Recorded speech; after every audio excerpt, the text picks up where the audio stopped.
Okay, so let's continue. This is the third chapter in this journal article. This is the concept of divinity and La Luz del Mundo by Sara Pozos. Sara Pozos is a church member. I just read the abstract. I do want to note again that this journal article came out. This publication came out in the spring of 2020. And think about how they are writing about the ongoing situation with Nason's arrest at the time, and then think about how in 2022, about 2 weeks after Nason was convicted, sentenced, etc. We don't know what they said at the conference then, but it is interesting to think about because they have to have said something, and we don't know what they have said, and we don't know if they would have criticized the church or whatnot. But like, I wish I could have been there. I wish I could have listened to what they have had to say, because this is such an interesting, collaborative project to portray the church in a certain way, and the optics and the PR of the church has been in a crisis for the past 5 years. So Sara Pozos is just going to write, what could be some of the most uninteresting stuff in this journal. It could be interesting to, I guess, people that are not part of the church, but like, yeah, she is a church member. She's just going to write about the idea of divinity and La Luz del Mundo. She's just going to write about and describe basic concepts of stuff and that any church member can tell you about. So like, I'm just going to try to really skim this one more than I have the other ones. She writes, La Luz del Mundo believes in God. He's the supreme creator. They do not believe in the dogmatic concept of the Trinity by the Catholics. I'm going to discuss the divinity of La Luz del Mundo, of which I am a member. So like, the other people are members, but at least I am. Okay, the sociology of religions. Okay, doctrine is a set of religious principles related to God. I would not make a distinction between La Luz del Mundo's doctrine and La Luz del Mundo's theology, the latter being understood as everything related to God and faith in the church. Okay. Doctrine. La Luz del Mundo, the happy, we may add a footnote. In La Luz del Mundo, the happy person is indeed satisfied with being happy. Okay. Suffering is inflicted by God to punish humans. People can be happy because they understand that they occupy a place in the divine plan of God. Prosperity is granted by God's intervention, not despite him. God picks who we can make happy. According to La Luz del Mundo, suffering in whatever form it may be present itself in the world is a human situation permitted by God. So God allows suffering. There is a way to be happy in La Luz del Mundo. There's a way to avoid suffering in La Luz del Mundo by like following God. The suffering is permitted. Happiness is granted. The concepts of happiness and suffering connected with that of the divinity outline some essential features of La Luz del Mundo. Although they are not measurable or visible realities, they should not be left out of the conceptual analysis we intend to propose here. Okay. God is a supreme being. He's referred to as Jehovah, the God of Israel. God is the creator of all things. He provides humans with everything they need. God is a spirit. This thing requires worship in spirit. La Luz del Mundo does not share the Darwinian theory of the evolution of the species, nor does it share the Big Bang hypothesis. La Luz del Mundo believes that the creation of the world was literally carried out according to the narrative of the book of Genesis. Thus, it also believes that God created Adam from the dust of the earth after his passage through life, the human body. They're basically creationists, is what La Luz del Mundo is saying, is that like human beings have only been around for however many thousands of years. We didn't come from fucking monkeys and blah, blah, blah, and this and that. And Noah's Ark is literally true, and just all this bullshit in Genesis, right? Like this is what La Luz del Mundo is saying. This is what they're saying. They're saying we're not like all these other groups. We don't hang around in that. We hang around in these other dumb ideas about Adam and Eve and whatnot. God created Adam from the dust of the earth. Genesis tells us that he also gave Adam the breath of life. The breath of life is the soul. It is an intangible entity that comes from God. The body returns to the dust of the earth, but the soul, when the body dies, the soul uh, um, goes with God and with Jesus Christ into heaven. Okay. Unlike the God of Israel depicted in the Old Testament, the God of La Luz del Mundo does not drive or promote armed wars or the conquest of peoples through slaughter, nor does the Bible promote looting or spoils of war. The conquest of peoples mentioned in the Bible is interpreted by La Luz del Mundo in a completely symbolic sense. La Luz del Mundo does not practice religious proselytism, but instead its moral and religious principles should be presented through discernment and rational analysis, avoiding any kind of improper pressure. Get the fuck out of here. But okay. Anyways, she's just saying, Sara Pozos is just saying that, like, hey, La Luz del Mundo doesn't have armies that goes into other countries and imposes their beliefs. Like, okay, duh, you don't, but who cares? But like, I don't know what this means. Like, what does this mean? It's not like I don't know what this means. That, like, this isn't special. But like they're all but then Sara Pozos says, like, we don't practice religious proselytism. You kind of do. Like you do try to perpetuate. So she's just saying that we do try to perpetuate the faith. We do try to get more members, but we encourage people to be discerning and to have rational analyses of their religious beliefs and what new religious beliefs they can have, right? And then we try to avoid any kind of improper pressure. But like you're the academics you're onboarding here to talk about your group aren't even being discerning and rational and in their analysis either. And like, and then also, like, I don't, this is very misleading, and it's just kind of gibberish. It's just kind of like rigmarole. It's just kind of like, what's another word? It's not very substantial here. It's just dribble to talk nicely about the church without really saying anything about it. You're not really describing the church much here. Anyways, La Luz del Mundo, La Luz del Mundo believes that God is a spirit. The same God of the Bible is the same God of today in the church. The God of La Luz del Mundo is regarded as a spirit who cannot be represented in any physical figure. Okay, but like, but yet Nason is the person that can be represented in a physical figure. His fucking logo, right? And that thing is motherfucking plastered all over the walls and every La Luz del Mundo church, just ever right now. And like, okay, you don't put crosses up all over your church, and you don't put like stars or whatever other depictions or drawings of God anywhere in your churches, but yeah, you do paste Nason's logo everywhere. And then by default, that is the object of worship, and that is the avenue, that is the funnel through which worship has to go through in order to reach God, that this God that you're describing, and whatever else. So here, Sara Pozos is the only person citing Nason Joaquin Garcia. The other two people, I'm pretty sure they haven't cited Joaquin Garcia. Sara Pozos is the one that's going to cite him. And then you know what? I'll do you one motherfucking better. It should be Nason that is writing this stuff. He should be the person who writes the short, brief history of the church or appoints someone to do it. And that they have better footnotes and better documentation and whatever, and claims and whatever, and boisterous writing than Introvigna has, or that Milton has. And what's the point in this project if it's not Joaquin Garcia writing the whole fucking thing and really directing the whole fucking thing?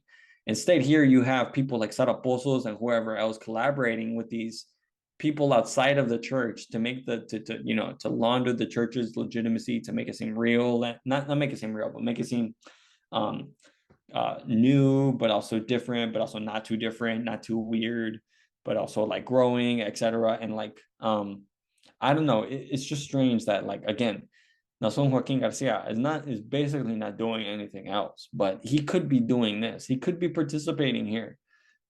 He is the voice of God on earth, apparently, but when it comes to this journal, yeah, let's not put his words here. Let's cite him though, and only the church member is going to cite him so far. But yeah, the believer perceives in in the daily life, God's help, care, and protection. In situations of illness, pain, or sadness, La Luz del Mundo understands that these things are permitted by the Creator God. The believer is also called to maintain faith in God when problems arise. The unbeliever may experience sufferings as an opportunity to encounter a loving God. I don't know. She's just kind of talking here. Members of La Luz del Mundo like to say that they worship God all the time. What do you mean they like to? Do they have to? I mean, don't they have to? Or I mean, like, they just like to. Like, they just like to say that. And that they do so with all their hearts, with all their strength, and above all things. Oh, but she's citing Nason. So Nason is the apostle who's saying that, like, oh, La Luz del Mundo members like to say that they worship God all the time. What the fuck is happening here? Anyways, by having few fixed dates for worships in their calendars, members of La Luz del Mundo understand that at any moment, for any motive or reason, in any circumstance, they serve and recognize God. I mean, I guess by having few fixed dates for worships in their calendars, they kind of don't. They kind of go to church every day, if not several times a day, several times a week, for sure on Sundays, maybe like very that routinely. But then also, like, there are fixed dates for worships on the calendars for La Luz del Mundo members. Not Christmas, not Easter, but the apostles' birthday, the previous apostles' birthday, Aaron's birthday in mid-August ended up becoming the Santa Cena, ended up becoming the date for the Santa Cenas. Samuel's former birthday on February 14th ends up becoming a date for Santa Cenas. Nason's birthday in December is a call for celebration and whatnot. Not Elisa, but Eva Joaquin's birthday in September is a call for celebration, is it not? Or like the founding of the church. I don't know. There are dates of worship on the calendar. Like I don't really know what I don't really know what she means here. The present apostle teaches that the God of La Luz del Mundo is a guarantee of prosperity. With him, one never loses. The believer recognizes in all circumstances the power of the Creator and his work, his action, and his intervention. She's just kind of talking about La Luz del Mundo like beliefs, I guess, trying to describe them to an outsider. If you're like a for real outsider and you really don't know anything, then I guess you're learning something from here. But if you're a member or once were a member and you're reading this stuff, you kind of read it and you're like, it kind of makes sense and it does track and it also doesn't track. But I guess for the most part, she's just like describing like the worldview, the theological overall worldview of La Luz del Mundo members. But let's move on with Pozos. The God of La Luz del Mundo is also, quote, a jealous God. He is a God who gives due attention to the believer and also expects exclusive recognition and honor and worship in turn. He also only shares the right to be worshipped with Jesus Christ, the Son of God. By sharing this right, God commands believers to worship Jesus Christ as well. Okay. In the theology of La Luz del Mundo, Jesus is not God. Neither is he God the Son. Jesus is, quote, the Son of God. He is separate from God. He is worshipped by commandment of God. Jesus is the brightest. Okay, he's the highest love. Israel. He left behind the monopoly for salvation of Israel and opened the possibility to every human being. For a believer of La Luz del Mundo, Jesus Christ is the cause of them. Okay. Anyways, she's just talking about how what Jesus is in the church. Okay. He died on the cross according to the faith of La Luz del Mundo. He is at the right hand of God. Okay.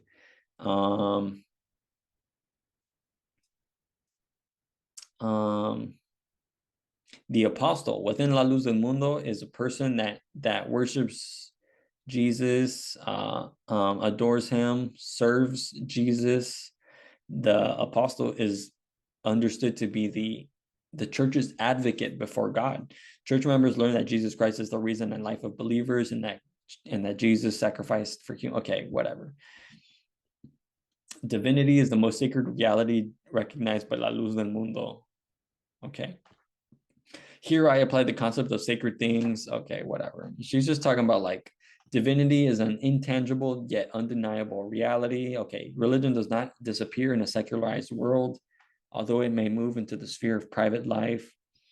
Okay, she's just talking about some stuff that's not interesting. But humans are at the same time world, corporate, okay, whatever.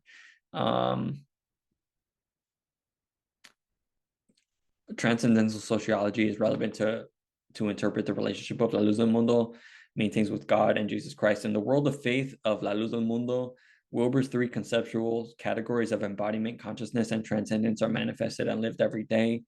Believers use their bodies, their minds, and their spirits to manifest in their daily life and in their actions their faith in God and Jesus Christ.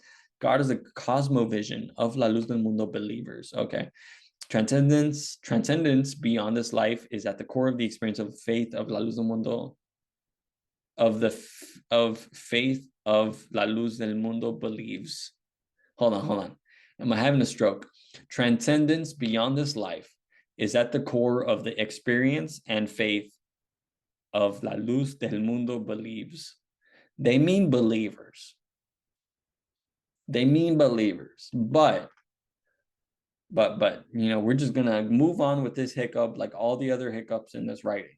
This writing is obviously not as sharp as it could have been, and Sara Pozos is kind of more than happy to just have like a stinker in the last phase of her writing and just basically the last paragraph of her writing, right? Like I'm not mistaken here, right? Transcendence beyond his life is beyond this life is at the core of the experience of and faith of La Luz del Mundo believes. I don't fucking know. I do fucking know, but it's just I don't fucking know how they can get this wrong and like look silly like this. It's funny. Transcendence becomes one of the fundamental theological axes that are directly linked to divinity.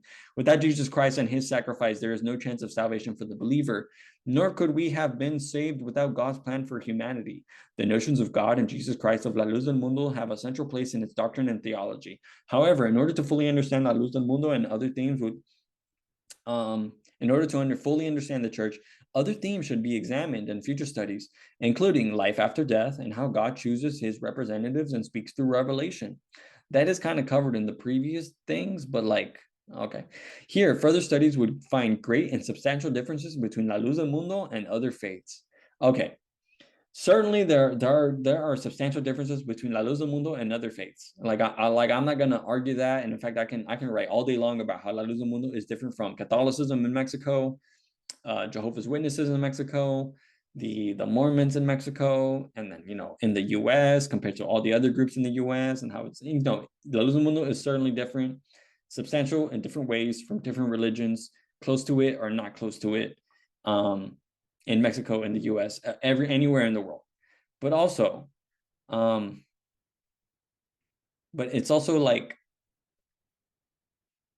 not that different in that, like, look at how Sara Pozos right now in 2020 is not writing at all ever about numbers. Now she's not saying that she's going to write about numbers. She's going to talk about the theological like perspectives of the church and its religious beliefs and how it thinks about like the problem of evil and how it thinks about happiness and what's human suffering and like who Jesus is and the Big Bang and Darwin and whatever else, right?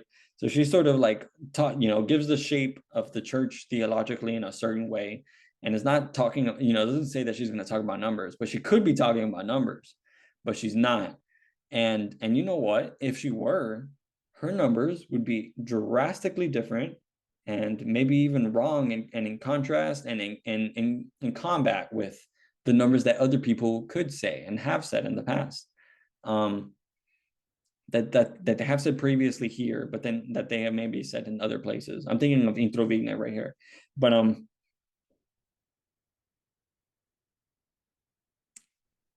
like I kind of see the point of this portion of the writing, and I think it's important to have it here to explain these concepts of La Luz del Mundo as written by a member. But look at how this member is like kind of not really talking about Nason Joaquin as is truly perpetuated and as is mostly perpetuated in La Luz del Mundo at the time, about him and his like magic powers and talking to God and Jesus and like all this other stuff, and like being able to like stop hurricanes and cure people from blindness, or like I don't know, like there's all these other grandiose claims about the apostle that could be talked about here, but that are never really mentioned throughout here. There's none, the miraculous side of the guy is not portrayed here. And then Sarah Pozos, to her credit, doesn't really say anything about the arrest of the apostle and whatnot, but also she doesn't say about how like people have these grandiose ideas, cockamamie religious beliefs about Nason. She's not going to talk about that, but she could be talking about that because that is part of the concept of divinity in La Luz del Mundo, because so much of it is concentrated, funneled through, has to be middleman, has to pass through the middleman of Nason or whoever is apostle. Does that make sense?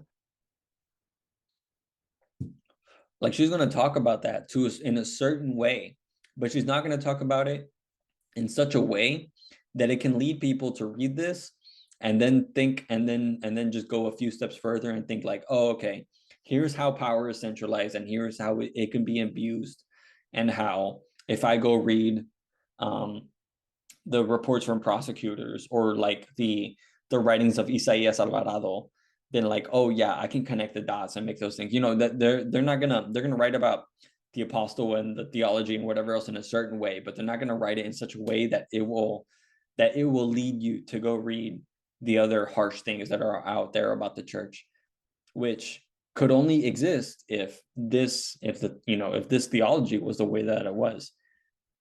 I hope that makes sense. There's a certain portrayal that they give, but they don't follow it thoroughly. They don't tell you everything. And Sara Pozos isn't going to talk numbers, but she has talked numbers in the past. And yet in this, we're just going to move on. So we're on page 45. This is chapter number 3 of 6. And we're basically kind of entering like the halfway point of this thing. This is kind of going on really long. I hope this doesn't go on much longer, but it can go on for as long as it can, but I'm going on for a really long time, and I hope it's not like a major disturbance to everybody. And I hope I'm making myself clear that like I can, in reading this stuff, and knowing La Luz del Mundo for what it is and understanding its downfall for the past 5 years, it's kind of frustrating to understand that these portrayals of the church are out there, that they exist, that they sort of, again, are out there to launder the reputation of the church and to make it seem legitimate and make it seem not so wrong and make it seem like more mainstream than it has to be. The documentaries from Netflix, from HBO, from Univision, et cetera, all beg to differ. And those portrayals are much better and more honest and sharper than the picture that is captured in this journal. This journal's bullshit. This journal is kind of just like a bunch of dribble that is talking about the church in a certain way, but it's actually not talking about the church in the way that it is, in kind of the only way that it should be talked about, in the way that it is talked about in those documentaries and in reporting from Univision and other media outlets, etc. I hope that makes sense. If you have questions about some of this stuff, I hope all this makes sense. So let's move on to this next piece. This is the 4th piece. It is titled La Luz del Mundo's Social and Charitable Activities by Rosita Šorytė. This person's from like Lithuania, or they teach in Lithuania or something. But look, here they're going to write about La Luz del Mundo's social and charitable activities. The abstract, it reads in full. Before it acquired an international notoriety for the arrest of the current leader in California on charges of sexual abuse in 2019, La Luz del Mundo was well known and respected in various quarters for its massive social and charitable activities. The article explores the origin of those activities and La Luz del Mundo's interpretation of both Christianity and the values of the Mexican Revolution and their development in the fields of education, healthcare, charity, gender equality, and the prevention and relief of domestic violence, concluding with a look at possible future developments after the current crisis. So she's just saying it's 2019. The current leader has been arrested in California on charges of sexual abuse. We're going to talk about the social and charitable activities of La Luz del Mundo. And this is not a member of La Luz del Mundo writing this. This is not a member of La Luz del Mundo writing this. This person teaches in like Lithuania or some bullshit in like Eastern Europe. and I can just basically bet, we can all bet that this person is not a member of La Luz del Mundo, but they're going to write about it in a certain way, and we're going to pick it apart. We're going to see what it means and why it's here, if anything, and what is it, what value what value is it? Of what value is it? After the arrest of its apostle on charges of sexual abuses on June 3rd, 2019, in California, international media that knew nothing about it, all of a sudden discovered La Luz del Mundo as a sinister organization or a cult. Much to their surprise, in the following days, those media that did a modicum of homework learned that La Luz del Mundo was held in high esteem by politicians and civil society leaders in different countries because of its social and charitable activities. I mean, maybe, but like also, it's so stupid because this person is not a member of La Luz del Mundo. I don't know at what point they start to gain a familiarity and understanding of La Luz del Mundo, but any La Luz del Mundo member worth their salt, adult, by the summer of 2019, by those years, knows that the church is not for sure super targeting social services projects. It's not housing the homeless. It's not giving away like free food and stuff. And it's not, in fact, it's conducting fundraisers in the very communities it's in order to funnel more money into La Luz del Mundo and pay its bills and its pastors and whatever else. But it's not exactly like it's not doing a whole bunch of charitable bullshit out of the goodness of their hearts. But let's not get too ahead of ourselves. But like, this is what they're going to try to say, that people that don't do a modicum of their fucking homework will never learn about how La Luz del Mundo is highly esteemed by people, and it conducts a lot of social and charitable activities. It really didn't. And it's actually that sort of stuff is kind of new. And in a cynical way, we should really understand them and take them, because everyday church members themselves, in the same way that their labor for whatever fundraiser is used is like exploited for them to make money for the church and whatever else, or like to make food, or their free labor to construct a temple, or their like free labor and time and psychological space to conduct a consecration, or like to conduct a church service or whatever else.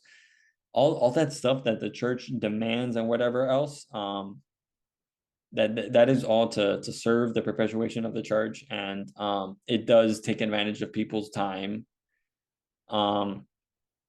exploits it, doesn't pay them for it. Maybe, if it did, I don't know what that would look like, but like, not everything, not all this charitable stuff is coming out of the goodness of the organization's heart.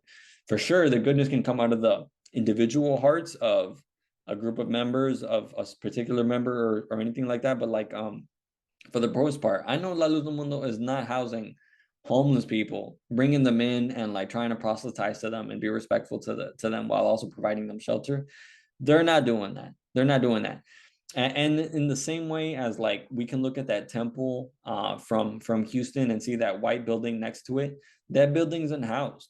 The minister intern, whoever's in charge at that time, could be living in there, I think, right? Like they could be living in there and not living in another house, larger house across the street.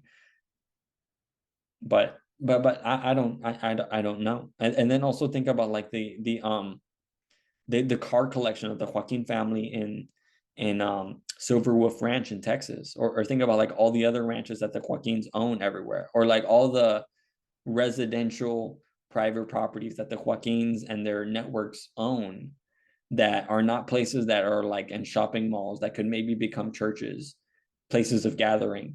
No, there's just so much wealth and property and assets that are concentrated in the Joaquin family that are not that are not for the benefit of the entirety of the church, or any motherfucker that isn't fucking part of the church, right? I hope that makes sense, because Rosita is already off to a funky start, and she, we're getting ahead of ourselves, and have been, but it stays like that throughout this. Building the Hermosa Provincia. As historians have noted, most of the original members of La Luz del Mundo came from the poor segments of Mexican society. Okay. They joined La Luz del Mundo, revolt, uprisings against Catholics in the Cristero War. The dust settled. However, they discovered that although there had been some improvements and revolutionary ideal of justice was proved largely exclusive, the rich remained rich and the poor remained poor. This fueled Catholic and at the opposite of the spectrum, hardline Soviet-style communist criticism of the government. La Luz del Mundo, however, believed that in order to be good Christians, their members should also be good citizens. With all its shortcomings, the church considered that it was called originally National Revolutionary Party, then Party of the Mexican Revolution, and from 1946, the Institutional Revolutionary Party, PRI, which ruled Mexico without interruptions from 1929 to 2000, still offered a chance to pursue the ideals of the revolution. Okay. Although La Luz del Mundo did not identify with a single political party, it is fair to say that unlike other Mexican religious bodies, it worked within rather than outside or against the PRI-centered Mexican government and social system. Okay. La Luz del Mundo theology believes that science and progress, which were also core values of the Mexican Revolution, are God-given gifts to all humankind and eminently Christian principles. Education and freedom from diseases, violence, superstition, and ignorance should be offered to all. And by working at it, Christians also work for the kingdom of God. However, in its first decades of existence, the struggling La Luz del Mundo community was mostly busy promoting these values among its own members who gathered in the new city of God, the movement built in Guadalajara, the Hermosa Provincia. So here she's saying that, yeah, there are reasons for why why La Luz del Mundo members have are pro education, cosmopolitanization, spreading of the church, etc., around the world, interactions with the government when appropriate to whatever extent, but then also, I don't know. We haven't gotten to so she's talking about like how the church maybe could not have been charitable and all that stuff at first, but eventually it does become that. So the Hermosa Provincia came into existence in 1954. Most new developments in Guadalajara, outside of the city center, it had no sewage, it had no electrification or potable water. By 1957, the Hermosa Provincia had a monument to Benito Juarez, but it also provided its inhabitants with the basic services. Although they were completed and improved in the following years, the founder of La Luz del Mundo, he himself had been a school teacher at first, and he personally took care of his basic schooling of the provincia's children. He also promoted the birth of private businesses ran by La Luz del Mundo members there, including bakeries, food stands, and a packing company of salsa. Okay. They were encouraged to use part of the profits they made to build an informal charity network for the poor and the elderly of the provincia, the first embryo of the future charitable system of La Luz del Mundo. So it's the businesses ran by members of La Luz del Mundo that were first, I guess they're saying first encouraged to use part of their profits to build a charity network. Why not the church itself? I don't, this is weird. And again, this is not till 1950 something. This is decades after the founding of the church. But okay, this was the first embryo of the future charitable system of La Luz del Mundo. Okay, a hospital will start functioning in the next decade. Obstetrical services were already provided in the 1950s. Okay, in the provincia, the rate of stillborn children, a serious problem in Mexico, dropped from 10% in the mid-1950s to 0 in 1964. By the 1960s, illiteracy, another problem the Mexican Revolution had promised without always keeping its pledge to eradicate, had also disappeared in the provincia. Okay. As mentioned earlier, the good citizens ideal of La Luz del Mundo led members to carry on these activities within the prevailing social and political system of Mexico.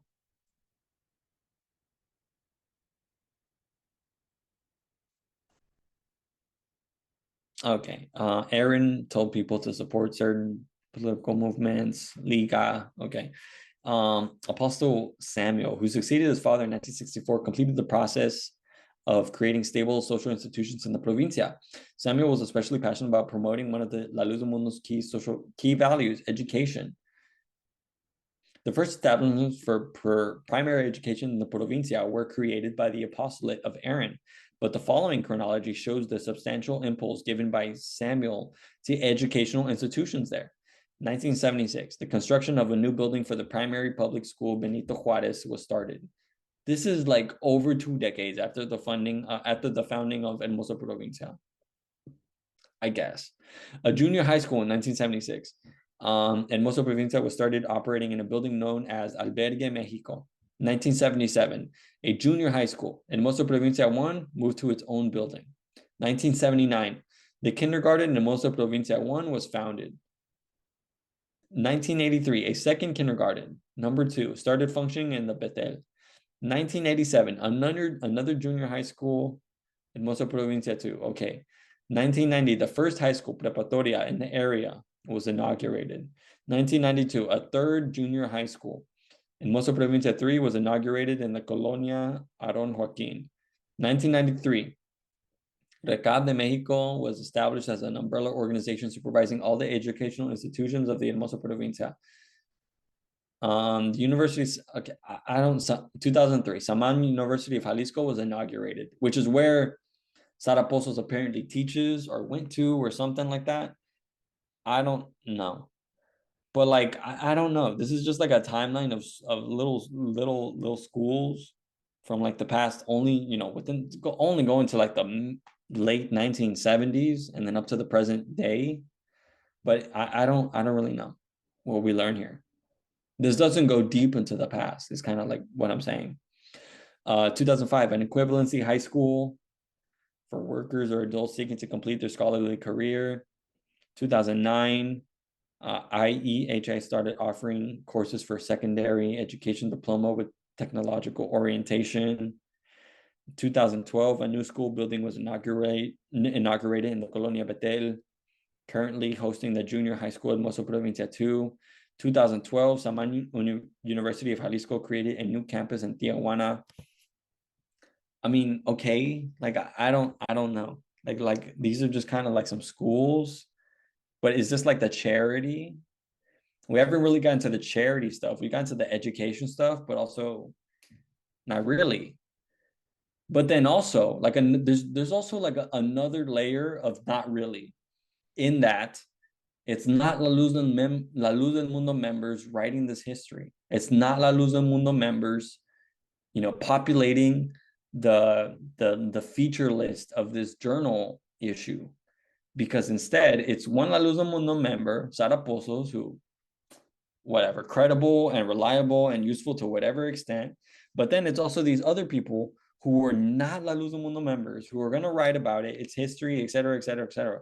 But then also like, I don't like well, what is this, right? Like this is just clearly falling short of heights that we should hope that it could reach.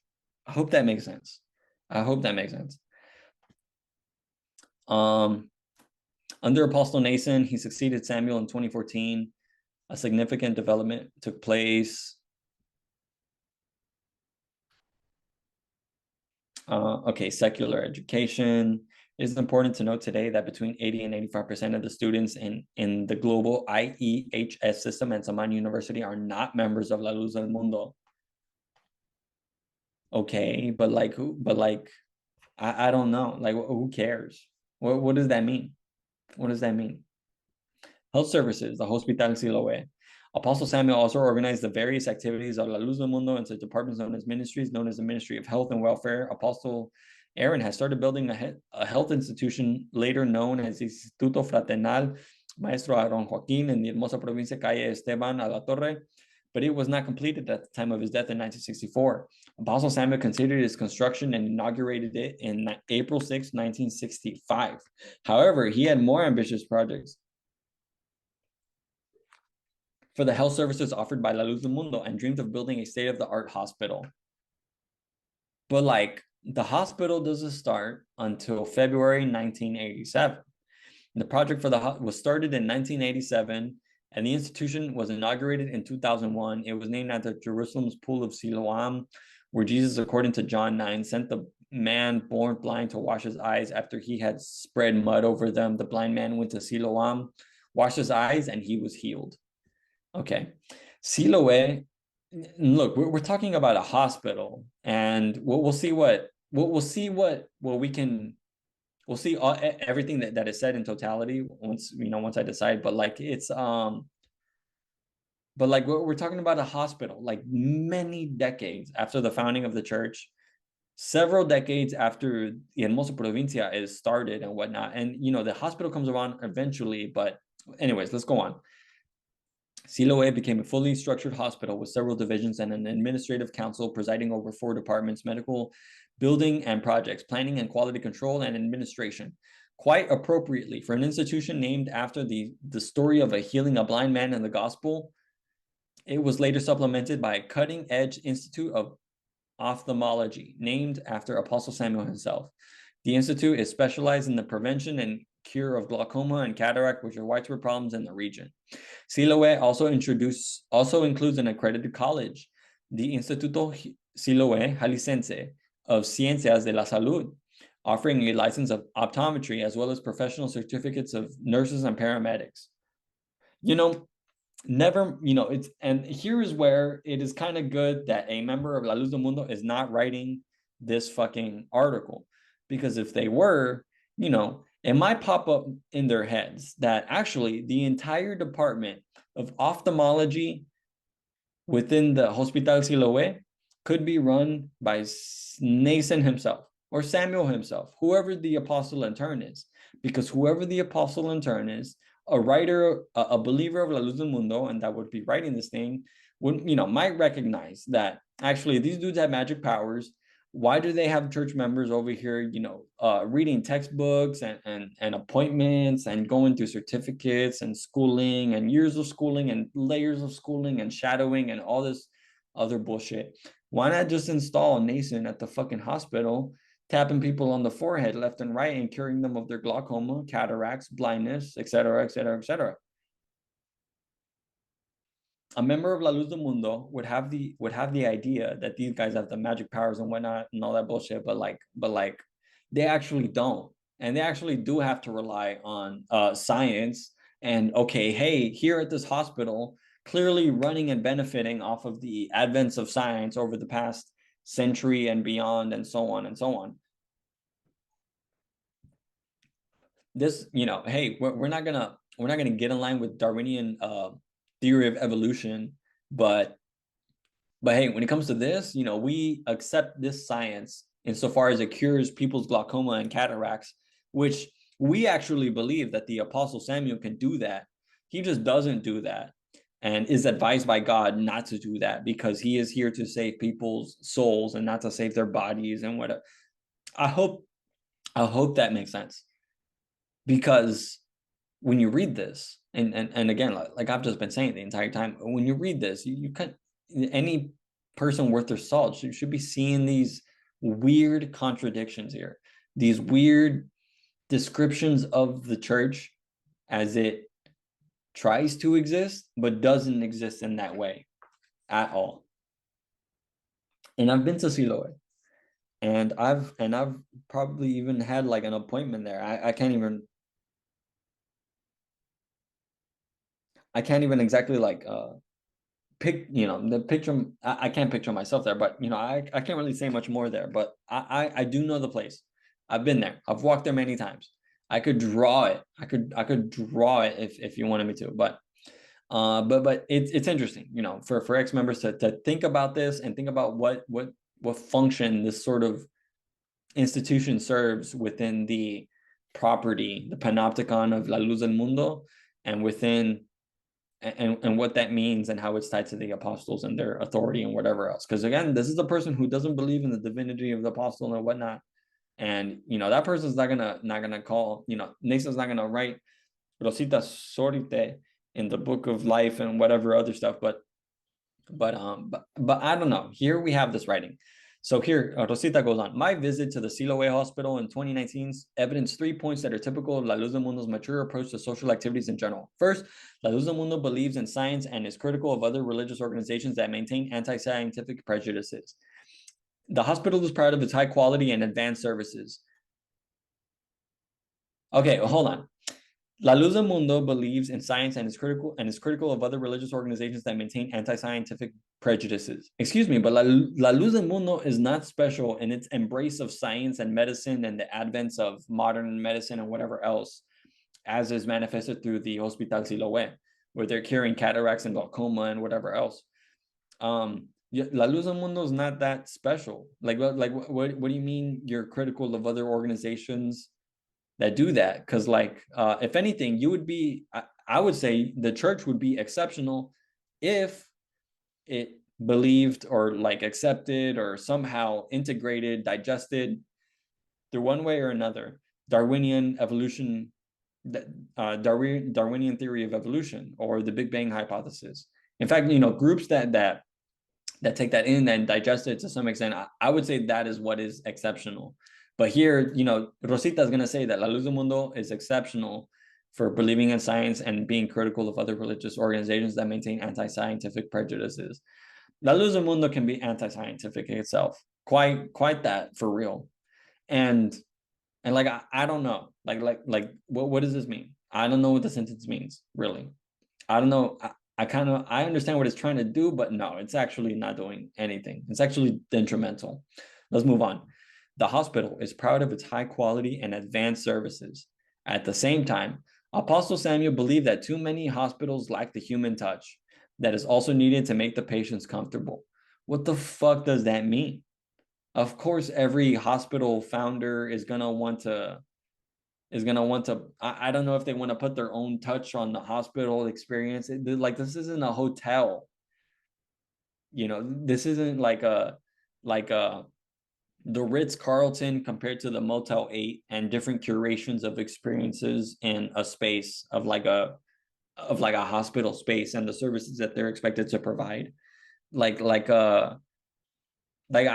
don't know what they mean by human touch here, because actually the human touch is fucking lacking, because the hospital itself, if it were going to have some human touch, it would be free, and it is not, and it is never and it never has been, and it never and I don't think it ever has exclusively served La Luz del Mundo members. It's certainly not free to La Luz del Mundo members. Like we know this, and I don't know about the sentence about like lacking human touch. Like, it confuses me. I hope you feel the same and can like help me word it, but help me word what I mean here about this. He wanted Siloé to look less like a hospital and more as a home away from home for the patients. He advised the doctors there that there is no substitute for love and patients should feel love there. What the fuck does this mean? This is just puff piece. This is just glazing Samuel, or this is just like puff piece. This doesn't really saying anything or proving anything. I don't know what I read this, I don't understand what the human touch is, and makes it seem like this hospital is different from every other hospital in Mexico and in the world and in Jalisco and everywhere. He advised the doctors there that there was no substitute for love and that patients should feel love there. And okay, I don't like what he's just talking about. He's just talking about like the Hippocratic oath of like doing no harm. Like I don't know what this means. I don't know what this means. Second, Siloé is clearly a Christian institution and does not hide its ties with La Luz del Mundo. Okay. It doesn't hide its it's hiding its financial ties, but it's not hiding these administrative or like institutional ties. Okay. The portraits of the apostles are proudly displayed. Medical and administrative personnel are told that the hospital believes in Christian values and they are expected to abide by them. Okay, what are Christian values? Like, are there people and personnel in the hospital that are not La Luz del Mundo members? Do they all have to be Christians? Are they all Christian, but maybe at least one is not a member of La Luz del Mundo, and that person actually believes in the Big Bang and whatever else? Like, what is science in these spaces? What is science and belief and Christian, and like who is who and what in the space? There are portraits, and actually there's a statue of Samuel at the front of the hospital, and apparently that place is supposed to feel like home. And then I don't know, this place is not free for the members. It's not free for anybody. It is a business. It is a sort of, it is a branch that is not as nice as it may seem. It is not that. It is far from the ideal. Third, as interpreted by La Luz del Mundo, Christian values imply that services After the early years when resources allowed only to provide for the members of the religious community should not be offered to everybody without distinction of religion or belief. Siloe is a private hospital and is not for free. Although it is cheaper than most other hospitals in the area, and there are plans to help those in need. That non-members of La Luz del Mundo benefit of the same services offered to members is a key point. And as mentioned earlier, this also applies to education. It also explains why, for all the theological controversy denouncing the church as heretic, La Luz del Mundo is popular among many Mexicans, and increasingly non-Mexicans, as parallel or branch institutions have been created abroad, who experiences the quality and care of its social services. This is also true for fields other than the medical one. I don't like Silo is the only hospital. Like, there's no other hospitals elsewhere in the world. It's not for free. It's clearly financially tied to the church, but they're gonna hide that and they're gonna make it seem like, oh, it's more like tied to the church in spirit, in terms of like it's human philosophy and humanity, and it's it's altruism, and like I don't know. Like the portraits of the owners are clearly in the church, clearly in the hospital. It's the apostles, the previous two. And guess what? Nason may even, I'm sure Nason's up there now to some extent, but like I don't know. Do we read this and like come away impressed with like the charitable work of the church? But okay. The next section is lengthening the stride of charity. The Fundación Eva Joaquín de Garcia. Eva Garcia Lopez was born on September 15, 1945, and married the future Apostle Samuel on May 17, 1962. Then, like 2 years later, Samuel becomes the apostle. So, the main religious festival of La Luz del Mundo is known as the Santa Cena. It was first celebrated in 1931 and grew to become a massive international event. Not all, and look, it's funny because like these people are citing Fortuny. They're not citing the church's historians. They're not citing these other people. They're citing the other academics who have written about the church and not in the most favorable light, which they recognize, but they're like citing them. They're citing Fortuny, and then they're going to cite like De La Torre at some point, and then they're going to cite Mary Puckett at some point.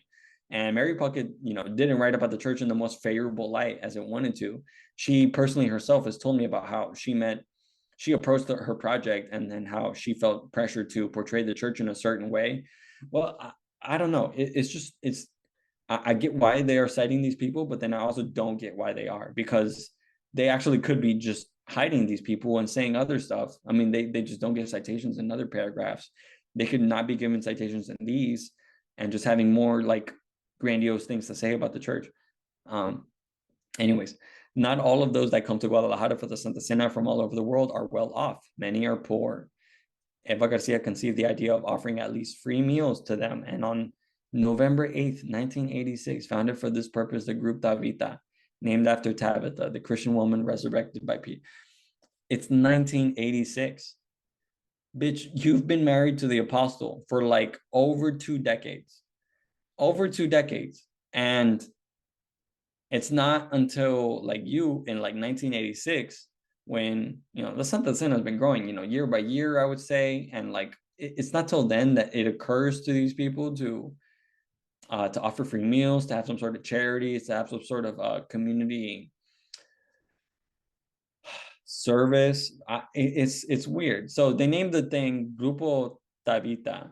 Eva Garcia, who knows what else she's been saying? Who knows what else she's been doing? Maybe, we can presume that she's been doing wonderful things prior to this, but like, what are those things? And like, we don't get that. Instead, we get these free meals for people that come from El Salvador, Venezuela, wherever across, in buses all the way up to Mexico.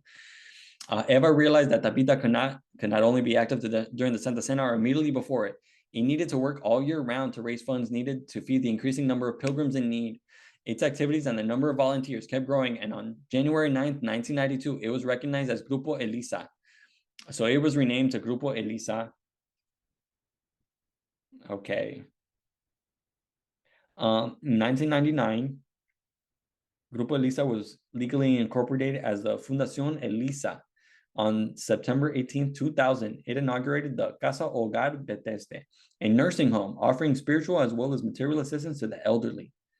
In 2011, the name of the fundación was changed to Fundación Eva Joaquín de García, honoring its indefatigable founder. That's a weird word. What does indefatigable mean?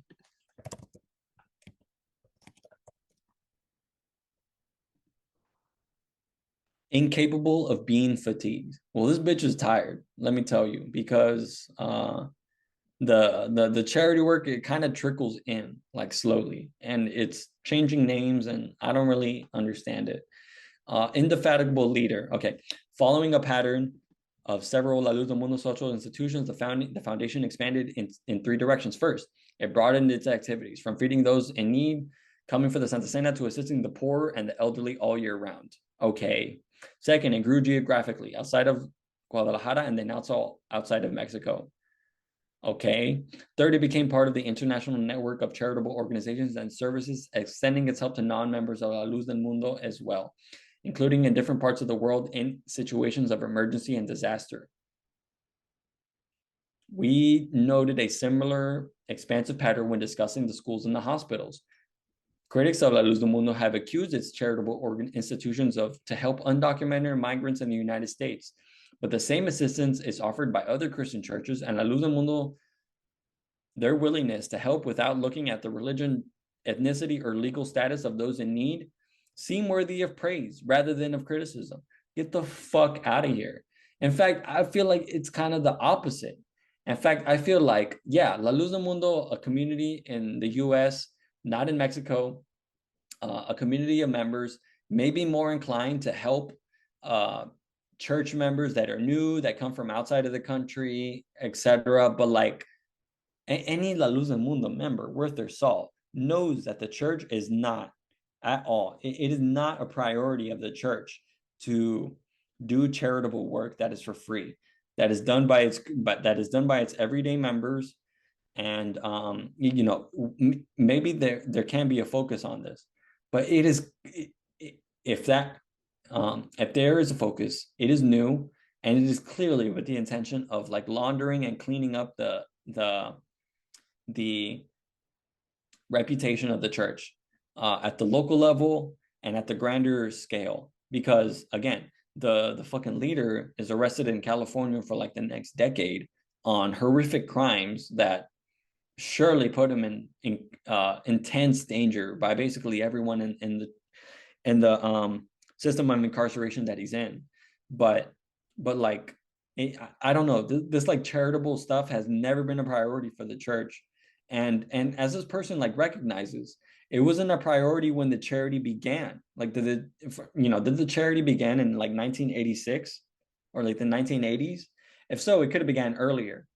And if it did begin then like it is many decades late to the issue of poor people being part of the church, and you know, giving up so much sacrifice to go to Guadalajara or wherever. Like, you know, I'm surely that had been going on, and increasingly so over decades. And it's not until the 1980s and beyond that some sort of charitable stuff starts to go on. But like, I hope this makes sense.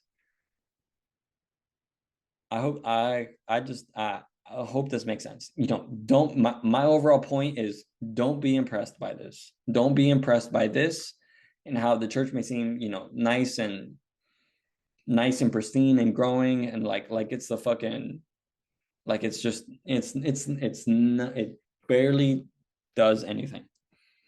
So the next paragraph, Alma de Mujer y Vida, soul of the woman and life, is the most recent social institution of La Luz del Mundo, and the most moving I visited.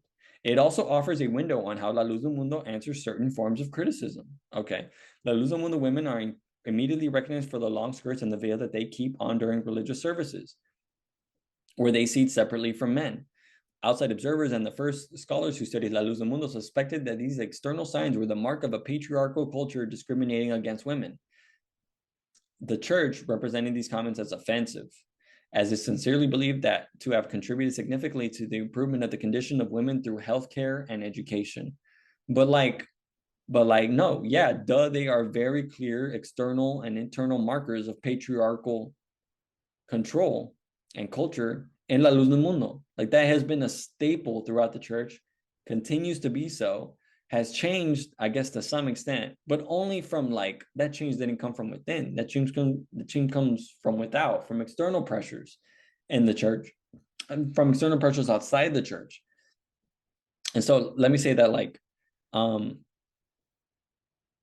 there is like the patriarchy is clear, and this person's kind of like hedging it, qualifying it, saying this is an outside perspective brought in, but like that's still that doesn't, it doesn't matter. As late as 2019, one of La Luz del Mundo's leading female intellectuals, Sara Pozos Bravo, wrote an op-ed in a Guadalajara daily newspaper explaining that stretching skirts never meant cutting rights shorter for the church's women. Bitch, yes, it did. Yes, it did. And like of course it did. The church is not what it claims to be. It is certainly true that La Luz del Mundo is not feminist. Then what the fuck was the point of the previous paragraph? What the fuck was the fucking point? La Luz del Mundo is not feminist, and only men serve as pastors there. Excuse me, that's the patriarchy. That's the patriarchy as operating through a religious apparatus, the doctrine, the La Luz del Mundo doctrine. And like, what are you talking about here? An outside observer can perhaps comment that this is part of Mexican culture. After all, there are no women priests in the Catholic Church either. Okay, so La Luz del Mundo isn't even exceptional in its like patriarchy v religious institution like characteristics. What on the other hand, the fact that they cannot become pastors and dress conservatively does not prevent La Luz del Mundo women from pursuing academic degrees or serving in leading positions in church-sponsored activities such as healthcare, education, and journalism. The church's main charities are led by women. All right, but the ministry is, led by men by default. I guess the charity bullshit, which is free, or whatever, is led by women. And I guess the women can be in healthcare and education, journalism, et cetera, et cetera, et cetera. They get degrees in higher education, but like, then why is Rosita writing this chapter? Like Rosita is an outsider who is not part of the church, who's from Lithuania. I don't care, wherever, but like this person is not part of the church, clearly in bed with the church to write this puff piece, and it's just gonna turn a blind eye to the actual mechanisms of patriarchy in this church. Well, sees that there are, recognizes that people may point it out or whatever else, but just doesn't engage it, doesn't interrogate it, just doesn't do it. La Luz del Mundo is headquartered in Mexico, a country which became notorious for the prevalence of violence against women, including domestic violence. There are hundreds of unsolved homicides of young women in Ciudad Juarez, an obscure set of horrific events that was popularized internationally. Okay, they talk about it. I don't know why this person likes to talk about movies, and like some other writer like gave a little synopsis of a movie. Who cares? In 2016, the National Institute for Statistics reported that 66.1% of Mexican women had been victims of violence at least once in their life, and 43.9% had been physically assaulted by their husbands or partners. An often quoted article published in 1996 by the Journal of the American Medical Association claimed that the most dangerous place for a Mexican woman is her home. Okay, so La Luz del Mundo is headquartered in Mexico. There is a bunch of violence against women. This person's going to go into how La Luz del Mundo tries to tackle the problem of domestic violence and femicide and other dangers against women and like gender issues, right? So here's the only one point I'll make right now. The one point I'll make right now is that this person, Rosita, is going to cite INEGI, the Mexican census, or like the Mexican Gallup polls, whatever they are. They're an official government institution, and they basically run the census in Mexico. This piece is published in early 2020. A year from now, INEGI. So here they're talking about INEGI, and talking about like, what are the rates for violence against women in Mexico? But like, it's funny because like INEGI is relied on to make this point here, but A year from the publication of this document that we're reading here, we're on page 52 of 79. We're over the halfway point, but a year after this, the INEGI comes out and says that, yeah, in Mexico, there are 190 to 200,000 members of La Luz del Mundo in Mexico. You know, far from the a million plus numbers that other people are giving out within the church. And you know, of course, the church spokespeople are going to say that INEGI is wrong in 2021, et cetera, et cetera, et cetera, et cetera. But like, but then like, why are they okay with citing INEGI here? You know, does INEGI have their numbers right here and then they have their numbers wrong in another capacity? You know, they're sort of picking and choosing the evidence to bolster their picture and whatever else. I don't know. I read this and I'm like, well, this is funny. This is just weird to me. Why talk about INEGI at all? Okay, so La Luz del Mundo insists on the paradox that they are criticized for their long skirts, yet the church's teachings on familial harmony and the prohibitions against alcohol and drugs, aiming cause of violence in Mexico, protect them against incidents all too common in their country. Okay, so they're saying we don't have alcohol, drugs. Yeah, the women wear long skirts and whatever else, but we like family harmony and other stuff. Okay. They are not above discriminations in the workplace and other forms of gender inequality, though one person who felt these problems should be addressed urgently in Mexico and beyond was Alma Zamora Espinosa, the wife of La Luz del Mundo's third apostle, Nason Joaquin Garcia. They married in in June 14th, 1992. On March 8th, 2016, Alma Zamora founded the association Alma de Mujer y Vida. Okay, hold on. Like, what the fuck? Hold on. So, Alma Zamora Espinosa, I guess, you know, is married to Nason since like 1992. I guess they mostly live in Mexico and in California up until like 2014. In late 2014, Nason becomes the apostle. Alma Zamora Espinosa becomes the apostle's, is known as the apostle's wife. It's not just, you know, Nason's wife at that point. Becomes the apostle's wife at that point. And hold on. Over a whole year later, in March 2016, is when Alma Zamora founded the association Alma de Mujer y Vida. Like, I don't know. Could you have done this like earlier? I don't know. Maybe there's an explanation for it. Maybe is it like this group phased out the previous Evo Joaquin group? Does that group still exist? And then does it work in like conjunction with this one? But then like also like I don't know what's going on. You know, these are questions that are not being answered here. But I guess, you know, this person just wants to write on, you know, harp on all day about La Luz del Mundo and their charitable work. Perhaps not coincidentally, the name of the association included her own name, Alma. It offers a large and impressive range of services to women, from free legal and psychological services to courses on how to prevent domestic violence and resist discrimination in the workplace. Okay. It also offers free courses to improve the women's employment skills in order to help their careers, and several kinds of healthcare services, including nutritional advice in a country where obesity is a social plague. I mean, I guess they're talking about like healthcare services and whatever else, but like, I don't know. I feel like there's probably just other groups that do this, and maybe they don't do it there in Hermosa Provincia, and there's like a serious hole in the services, and you know they are at a want for services and whatnot. But like, I don't know. I just read this. Thousands of women went through the programs of Alma de Mujer y Vida. Just thousands. I don't know. Most of them not members of La Luz del Mundo. I mean, I guess. I mean, where domestic violence issues are less prevailing than in Mexican society at large. You know, she's just gonna say this. She's just gonna say this. Hey, she's just saying like, hey, I'm not part of La Luz del Mundo, but I'm just gonna say that I didn't even run like a poll or nothing. I'm just gonna say. Most of the members, you know, and people in La Luz, you know, this activism against domestic violence, that's not a La Luz del Mundo issue. That's an issue in Mexican society at large, and maybe in some La Luz del Mundo places, but in this way, we do a service to the community at large. You know, I don't know. We should not be impressed here. I don't know what's going on here and what is being effective here. The strategical aim is also clear.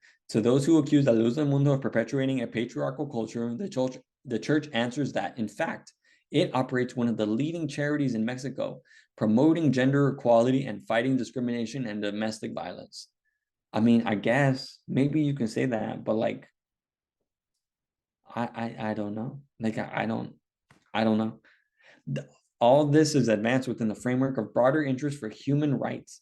And the theme of separation of church and state, which in Mexico traditionally means containing the power of the Catholic Church, is part of the values of the Mexican Revolution that La Luz del Mundo has promoted since its very beginning. Under Apostle Nathan, the church has become more active in participating in global human rights initiatives, including at the United Nations. What does that mean? I don't know what that means. Maybe we can read Sara Pozos' writing thing here, but like, what does it mean that you participate in global human rights initiatives in the United Nations? It means something, and I think I know what it can mean. It's not entirely clear how to interrogate it and pick it apart in specifics, but like, overall, at the end of the day, it means nothing. It does nothing. They just want to name drop the United Nations here, and they just, in other instances, they just want to name drop that like Nason has won awards from this town or from this mayor, from this person, from that person. It doesn't honorary degrees left and right. Like, it doesn't it doesn't track. It doesn't matter.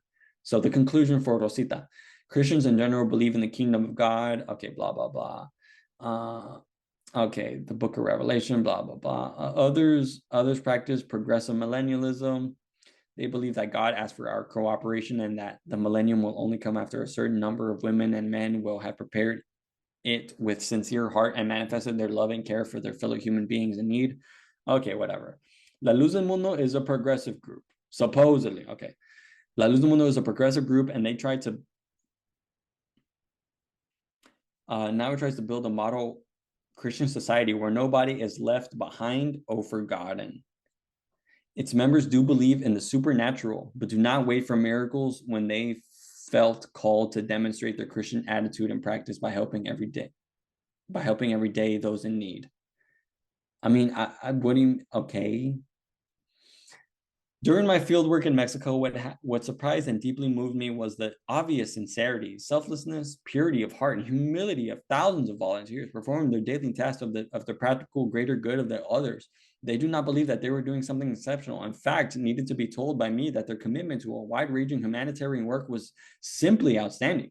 Instead of praising themselves, they kept praising God and their apostles, who, according to them, have been their main inspiration and guidance. La Luz del Mundo's humanitarian work has a global scale. It extends to all the communities where the church is present, to the benefit of both church members and non-members who live nearby. Nor is their work limited by ethnicity. As I was able to confirm by visiting La Luz del Mundo communities in the United States, it is true that many recipients of their benevolence are Mexican immigrants, but non-Mexicans and non-Latinos are helped as well. All stages of human life are taken care of by La Luz del Mundo volunteers. For children, not only does the church promote education, but in the neighborhoods where there is a significant La Luz del Mundo presence, there are in principle no abandoned children. Okay. If their parents die or are not able to take care of them, La Luz del Mundo families in their neighborhood will be ready to adopt the children. As we have seen, women are helped to develop professional skills and to avoid being abused at the families and elsewhere. I also observed family consultancy courses where partners learn new communication skills and rescued their marriages when they were on the verge of separation. I met several young couples who had been helped to solve their problems and rebuild a renewed and solid relationship. La Luz del Mundo believes in the simple principle that a strong and happy family makes for strong and healthy society. Hospitals care for the sick, and there are no abandoned senior citizens where La Luz del Mundo has a significant presence. I saw myself how in foster homes, senior citizens are often surrounded by young people and children. They are not included into social life. They are included into social life, and there is a sustained effort to make them feel loved, not only taken care of. It was particularly, she's just saying like she just saw things. She's just saying that she just saw things. She's not going to give any numbers. She's not going to give any pictures or like, no pictures, no nothing. This person gets to tour Guadalajara and whatever else to write this puff piece. But like, this isn't impressive. This isn't very impressive. This could be way better and way more convincing and simply outstanding of a portrayal of La Luz del Mundo members, but it's not that. Moving on, a casual or perhaps hostile reader may ask at this point how it is possible to discuss the charitable activities of La Luz del Mundo as if the court case pending in California against nascent for multiple charges of sexual abuse did not exist. It does exist. Rosita's going to write about it. She says, isn't it contradictory that the church has established a large organization for combating the very abuse of women its leaders is now accused of? It's not that simple, Rosita. It's not that motherfucking simple. It's not that simple. It's not. And it's not contradictory. You know, let's move on. As it often happens, the question has two sides. Critics may maintain that it is hypocritical for church members to help a good number of victimized women and at the same time defend their apostle from serious accusations of having victimized other women himself. I'm on that side. It is hypocritical, but you know, let's move on. For La Luz del Mundo devotees persuaded that the apostle is innocent, however, precisely his honorable activities in the field of charity, education, and human rights make the idea that he has committed the kinds of crimes that he is accused of unbelievable. Instead, those I interviewed considered that through the trial of the apostle, God is telling them that something important to them, that this is something important to them, and this is just a test of their faith. Bitch, you're just describing like dogma and like cognitive dissonance. Like these people, like you just completely like missed the plane. Like she sort of to some extent got close to how to perhaps going into explaining how that, you know, she was never going there in the first place, you know, to begin with, but you know, she kind of got to the point where she could talk about how the charity and all that stuff is just a way to launder the church's reputation and make the church seem like it is mainstream and for the benefit of everybody and not just its members. And it is not just meant to benefit Latinos and Mexicans or whatever else. It's meant to benefit everybody, and they do a lot of good for themselves and for people around them. And like actually, that's kind of precisely the motherfucking point. It's that it's actually not inconceivable that Nason could abuse his power, because Nason is not the person himself doing these charitable things. He's running the show, going on tours, you know, not streaming himself and his preachings and all that bullshit every day. Like say like he could be like Hassan Piker on Twitch talking about the doctrine all fucking day long, and he's not, and he would never was that. And he was very clearly a very private person with a lot of wealth and influence and a clear reputation that preceded him, that then, you know, just gets people to end up doing all these other things and make it seem like they feel inspired by him when he's in fact not doing any of this stuff that is impressive. Again, you know, going back to the hospital thing, the entire department of ophthalmology, optometry, this podiatry, pediatrics, all these other departments within that hospital, that whole hospital could just be nascent, healing people left and right, as La Luz del Mundo members are taught to believe. And, you know, they may never see it, but they are taught to believe those such things. But yet that is not the case. Instead, there's just a hospital that houses and takes in suffering people. And Nason's never going to drop by on a whim to, you know, tap them on the forehead and heal them. But, you know, let's move on. And it's crazy because this person's like, yeah, you know, here's this portrayal of La Luz del Mundo. Here's the history of it. Here's what, and then blah, blah, blah. Here's what critics may say. And then she's like, I am not in a position to offer any comment, much less conclusions. Bitch, this entire thing is kind of comment on the situation. You've put yourself in the position to write this thing. You've commented up and down on the situation, and you've provided the conclusions. And they make it seem like they're not coming to conclusions, but they are on the case in California. Anyways, but I believe that there is one aspect worth considering. Whatever one may think or the judges may rule about Apostle Nason, it's not the judge that would rule. It was never the judge that ruled. So look, right now, this thing is published in spring 2020. They're still figuring out the bail hearing. They're still figuring out the bail. They're still figuring out at what point a trial might start. They're still figuring out like what can go into evidence, what can go into discovery, what can be shared, what the order of operations is going to look like for a trial. And even then, at the end of a trial, It's not a judge and what they would rule. It would be what a jury fucking rules. Of course, the judge is kind of running the show and, you know, moving the mechanics of the judicial system as is embodied in them and the judge and their authority. But like, you know, this person is referring to him as Apostle Nathan, clearly doesn't believe that he is the Apostle Nathan, that he has magic powers and that he is the one intermediary between humanity and God and Jesus and the heavens and all that stuff. Rosita doesn't believe that, but Rosita is going to call him Apostle Nathan. And then, and it's just strange because like the judge isn't going to rule at that stuff. He's ruling on like bail and like other things up until this point in 2020. But anyway, she's like, yeah, nothing and nobody can cancel the massive amount of good works performed by thousands of La Luz del Mundo volunteers. You stupid motherfucker. It could be millions of La Luz del Mundo volunteers. It could be that, but nah, it's just actually kinds of thousands. It's just actually just kind of just a few thousands. You could say it's hundreds of thousands, tens of thousands. You can't say that. You know, they couldn't say that. They didn't say it. Instead, it is La Luz del Mundo members. They help women, immigrants, the sick, the poor, elderly, helping, you know, giving helping hands to members and non-members. Okay, tens of thousands of who have been helped throughout the world will remain grateful to La Luz del Mundo, no matter what they may hear about the apostle. And like what's the so like tens of thousands of people have benefited. Only about thousands of people are the ones out there helping. And again, it could be millions, at least a million. It could be just so many, you know, 6 figures, 7 figures of La Luz del Mundo people doing the charity and then helping millions more. It could be that. But instead, it's, you know, a milieu, a fuzzy amount of like thousands of people that then helped out tens of thousands of people, which actually doesn't even amount to how many members of La Luz del Mundo there are, supposedly at this time, like 5 million members, supposedly. And like,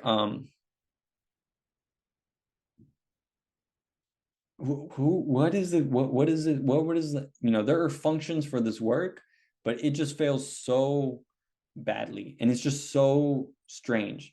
Again, you know, La Luz del Mundo is like trying to funnel a certain, trying to launder, you know, gather together a certain portrayal of itself here, but it's not what it wants to be. It really falls short, and it's so strange. I hope this makes sense to you all.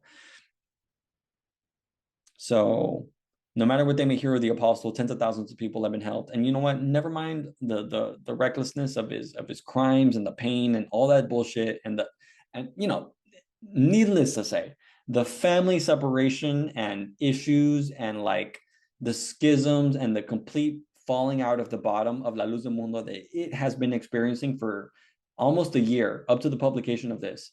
You know, never mind all that. This person is not going to talk about any of that. Not going to talk about the family separation and all that shit. You know, instead they're going to talk about this. They're going to portray the church in a certain nice light. And then, yeah, you know, it's so that this is such a weird piece of writing. This is a human and social capital La Luz del Mundo has accumulated throughout its members' benevolence. Bitch, it's supposed to gather it through the apostles' benevolence. And then that trickles down to everybody else. But here, you're just saying that it just comes from the members, which like actually, yeah, because it's not the, so like in these two sentences, you're kind of saying that it's not the apostle doing all this charitable work himself. He's just kind of setting an example and going on tours and whatever else. You know, he's busy to whatever extent he is and in whatever way he is, but it's not him on the front lines healing people's blindness, you know, helping people in hurricane this or like sending stuff to this police precinct or like sending stuff to a local firefighters department. You don't see, you see Nason Joaquin here and other people. You see that Joaquin is here in a certain way, but you actually don't see them in a lot of ways in this charity network of charity that is going on. It will help in the difficult times ahead, and I believe it will assure La Luz del Mundo a stable, lasting, much beyond the present crisis. You know, there's crisis, of course, and it's the elephant in the fucking room.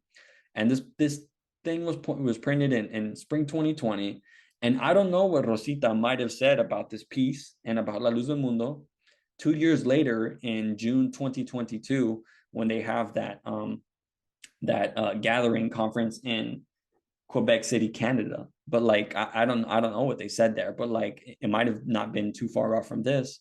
And then like also like we actually don't really learn anything about La Luz del Mundo here. So I'm gonna go to chapter 5. We're just gonna keep chugging along. This video is gonna be quite long, but this is a field report, The Light of the World in Greater Los Angeles by Donald A. Westbrook. This person is not a member of the church, but here they're going to give a field report of the church in Los Angeles. And I mean, okay. Here's the abstract in its entirety. La Luz del Mundo is a Mexican-born restorationist or primitive Christian church that dates to the 1920s. Under the leadership of its second apostle, Samuel, and now under the guidance of its third apostle, Nathan, LLDM has increasingly sought to expand its base beyond Mexico, where it is the second largest religious group after the Catholic Church, and now boasts a presence of millions in over 50 nations. You stupid fuck. Have you met Massimo Introvigne? Because a handful of years ago, Massimo would have said, has said, and he would have said to you that when you're writing this, that no, yeah, put that there's 5 million members at the time. Okay, well now it's 5 million. Now it's just millions, broadly speaking, in over 50 nations. Previously, I'm pretty sure we heard that it was 60 nations. So there's that mismatch there. But then also there's the mismatch of like, okay, hold on. A year from the publication of this, Iñegi says that it's only 190,000 La Luz del Mundo members in Mexico. Here, you're saying that in 2019, 2020, La Luz del Mundo is the second largest religious group after the Catholic Church in Mexico, which it's not, which, if we're going off the numbers that are cited in Mary Puckett, that are in Massimo Introvigne's chapter, he says that there's like a million to like 2 million-ish Jehovah's Witnesses and Mormons. He uses 2 examples or something like that. But Donald Westbrook is just gonna parrot the stupid bullshit that other people have said here. And again, we're not getting the charts. We're not getting the tables. There's no head count. He's just gonna kind of just repeat that, like, yeah, this church is large. And yeah, kind of in line with Massimo Intervigne's opening stuff about La Luz del Mundo being one of the fastest growing religions in the world. Well, that case has just not been met. That bar has just not been met and been made clear. This short article, based on fieldwork conducted at churches in Southern California, surveys the church's history in the greater Los Angeles area and examines some forms of LLDM community and nonprofit engagements. Okay.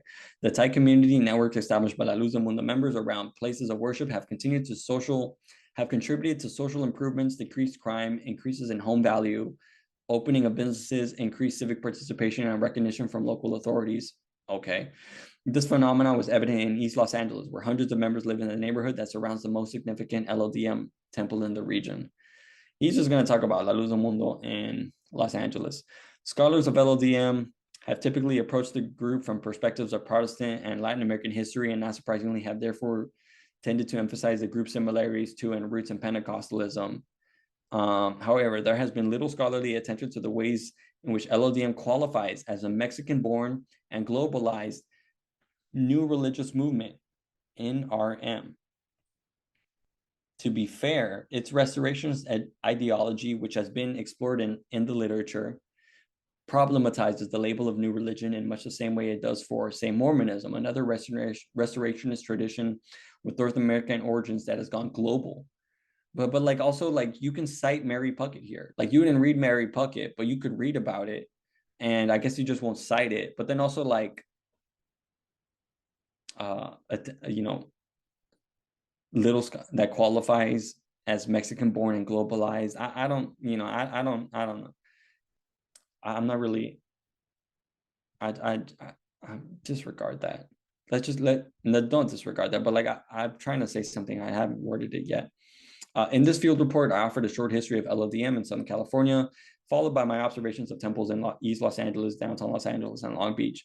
From my perspective as a researcher of new religious movements, I focus on much of my attention on the report of the church's temple in East Los Angeles, where I witnessed the role of the community and tight social networks in improving social conditions, evidenced by decreased crime in the face of gang violence, increases in home value, civic persistence. Okay, I don't know. According to LLDM, the church's presence in Southern California traces to October 1955, when the first apostle and leader of the group, Aaron Joaquin Gonzalez, went to LA.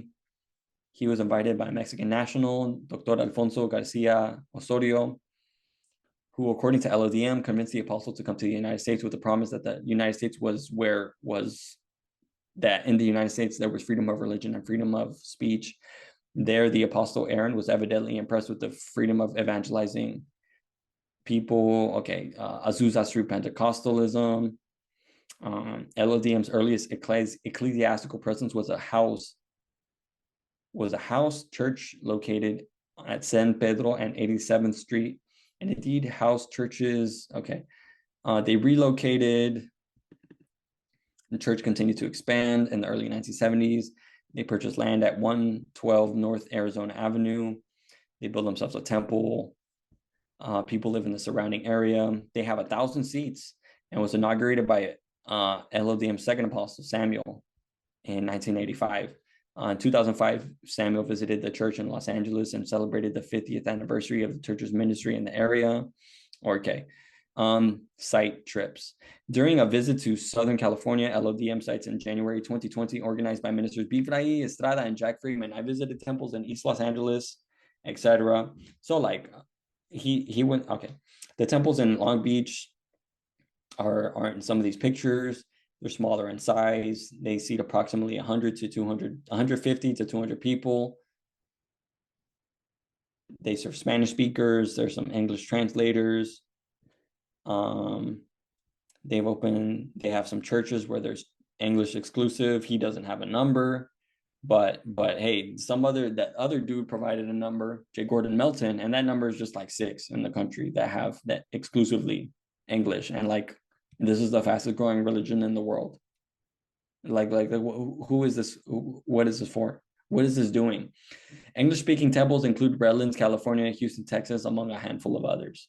He doesn't have the exact number. The other article guy gave an exact number. That number is just 6. It's just fucking 6. And it's just basically I guess in like 2 states out of the many dozens that La Luz Del Mundo is present in.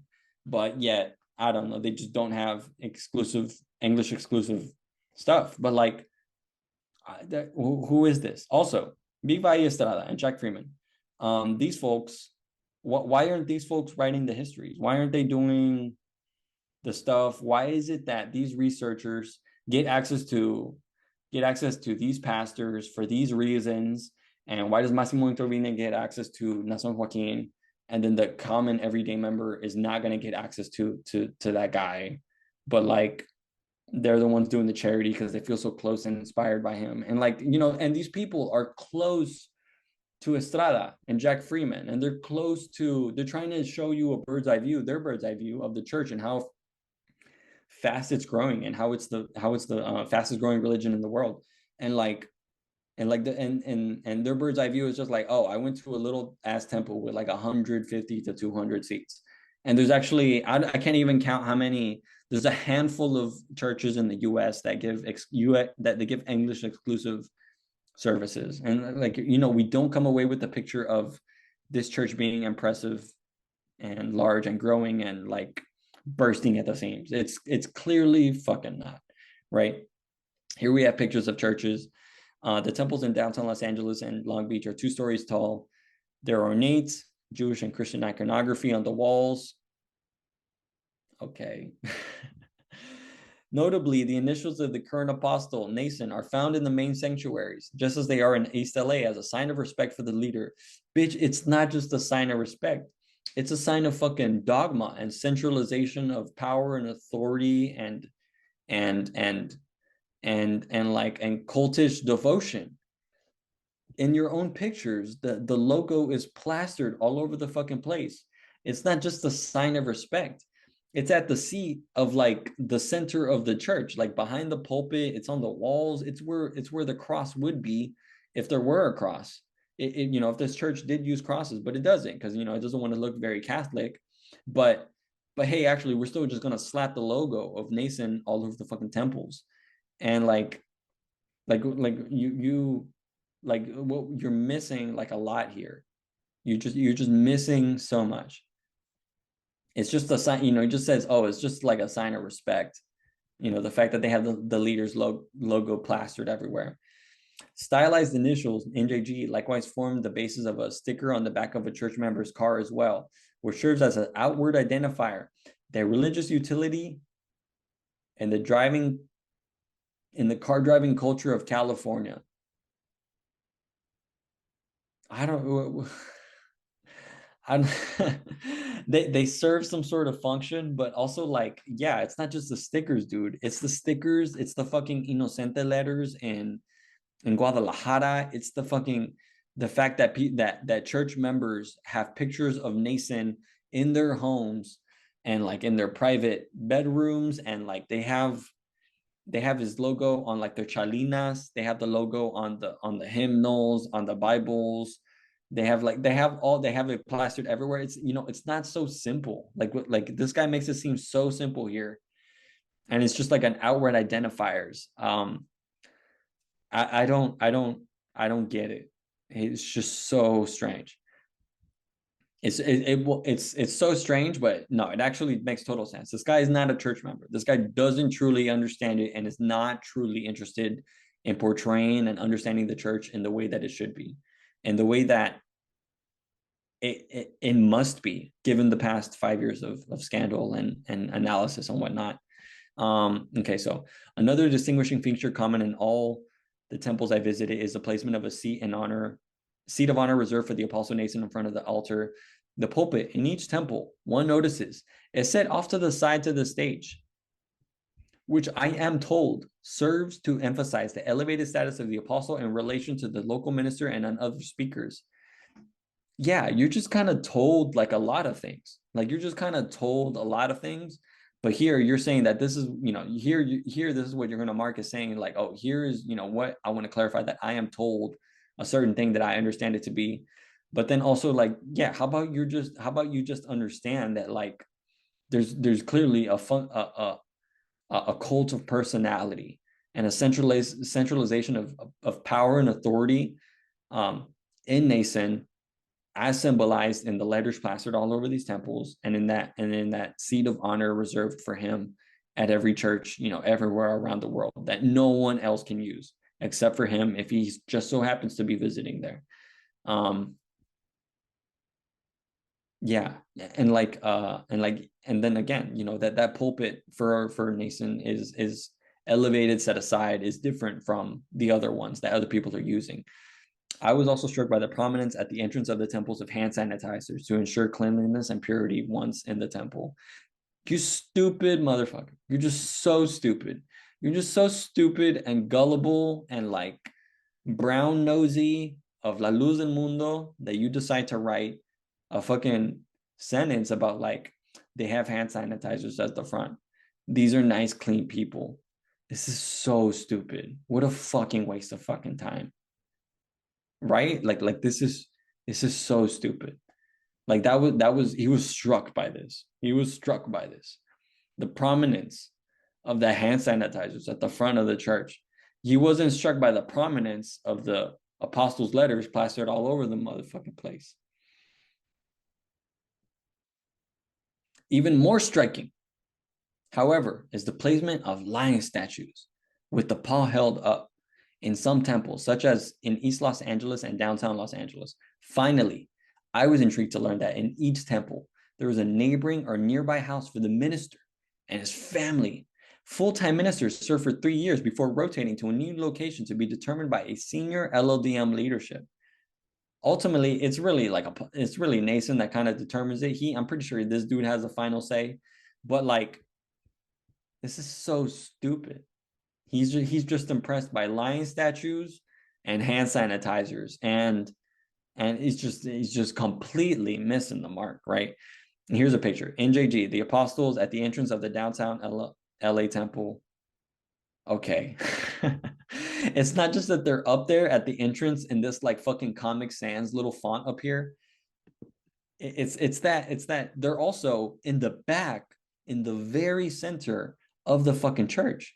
Not just as like a sign of honor, but come on, it's just like it's such a culty move to have it way back there in the center of the church, way back, take many more steps to get over there, but like, and take that picture and post it here, but like not this one over like just some hallway entrance. Like I'm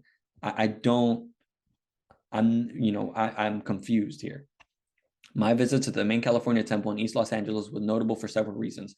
First of all, it was older than the others I have visited in Southern California, and it became clear that it was the most important ecclesiastical site. Some of my guys referred to it as the mother church in the region, as well as a center of community. As we drove through Monterey Park to the temple, the presence of lldm members on the sidewalk was pointed out.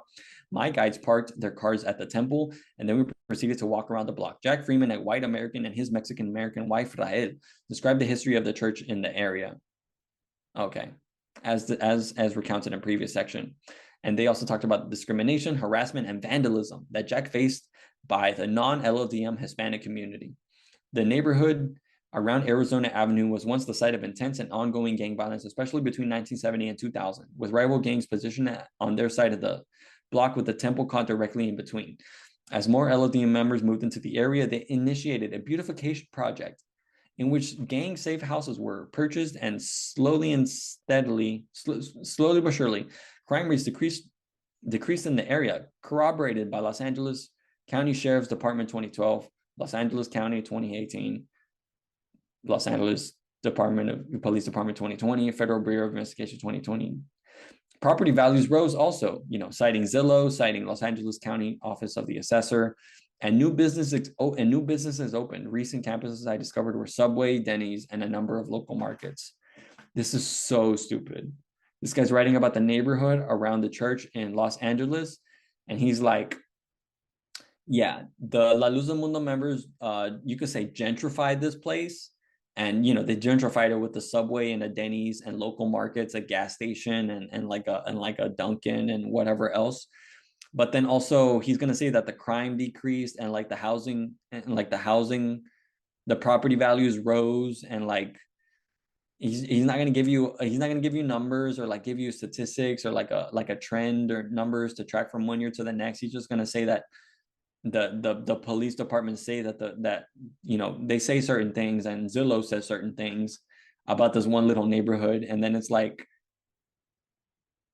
well, I don't know. What does this mean?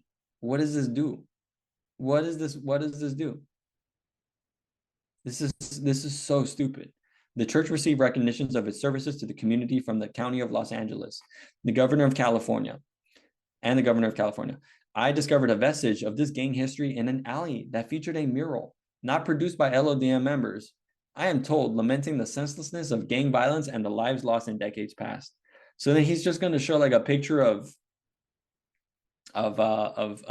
peace in el barrio, praying for peace in el barrio with like Jesus, who is not supposed to be portrayed or anything by La Luz del Mundo, but here there is a mural close to where La Luz del Mundo is that commemorates the violence that happened there, that I guess La Luz del Mundo and its gentrification and its population of that neighborhood ended up mitigating and kind of like combating, the gang violence and all that stuff. But like, where like we don't see the detail of charity work and other stuff that we see in the previous article from Rosita. Here we just see, oh, they bought the fucking houses, they gentrified the fucking place, and like it's better now, and like what is this doing? This isn't really doing much of what it can be. Today, the area surrounding the temple is quite safe and walkable, and my guides told me that most of the residents in the vicinity, at least 75% by their estimates, are LLDM members. I mean, it's just, we're just going to take their estimates, we're taking their estimates left and right, whenever to be, to begin with. And so like, what's the harm in just taking their estimates here also? Walking around the block, my guides pointed out the occasional houses that were not owned by a LLDM member. And these were typically in some state of disrepair, and sharp contrast to the homes of church members with their clean yards, their fresh paint, their newer automobiles, and families seen playing in the front and backyards. Bitch, who cares? What does this mean? No, this doesn't matter. Like you're like, this is trying to make a certain point, but it's not. It's just, well, what does this mean? You're just taking them at their word, and you're taking your eyes at their own observation to some extent. But like, what It doesn't. What does it do? The observations of social improvement in East Los Angeles align with the findings of other researchers of LLDM, including scholars who were otherwise critical of the church. And here he's citing René de la Torre. Okay, but in other instances, they're citing René de la Torre for like points that they're not disagreeing with. But here they're just going to cite her when they are disagreeing with her. One conspicuous and relatively recent example is the 2014 anthropological monograph of Hugo and Jean Nutuni, who quite recklessly and inappropriately, in my mind, referred to LLDM as a destructive sect, similar to the People's Temple of Jim Jones or the Order of the Solar Temple and of Heaven's Gate. The people who committed suicide, the group who committed suicide in like the 1990s in California that was mentioned earlier, and basically a theocracy geared to the exploitation of the faithful under strict social control.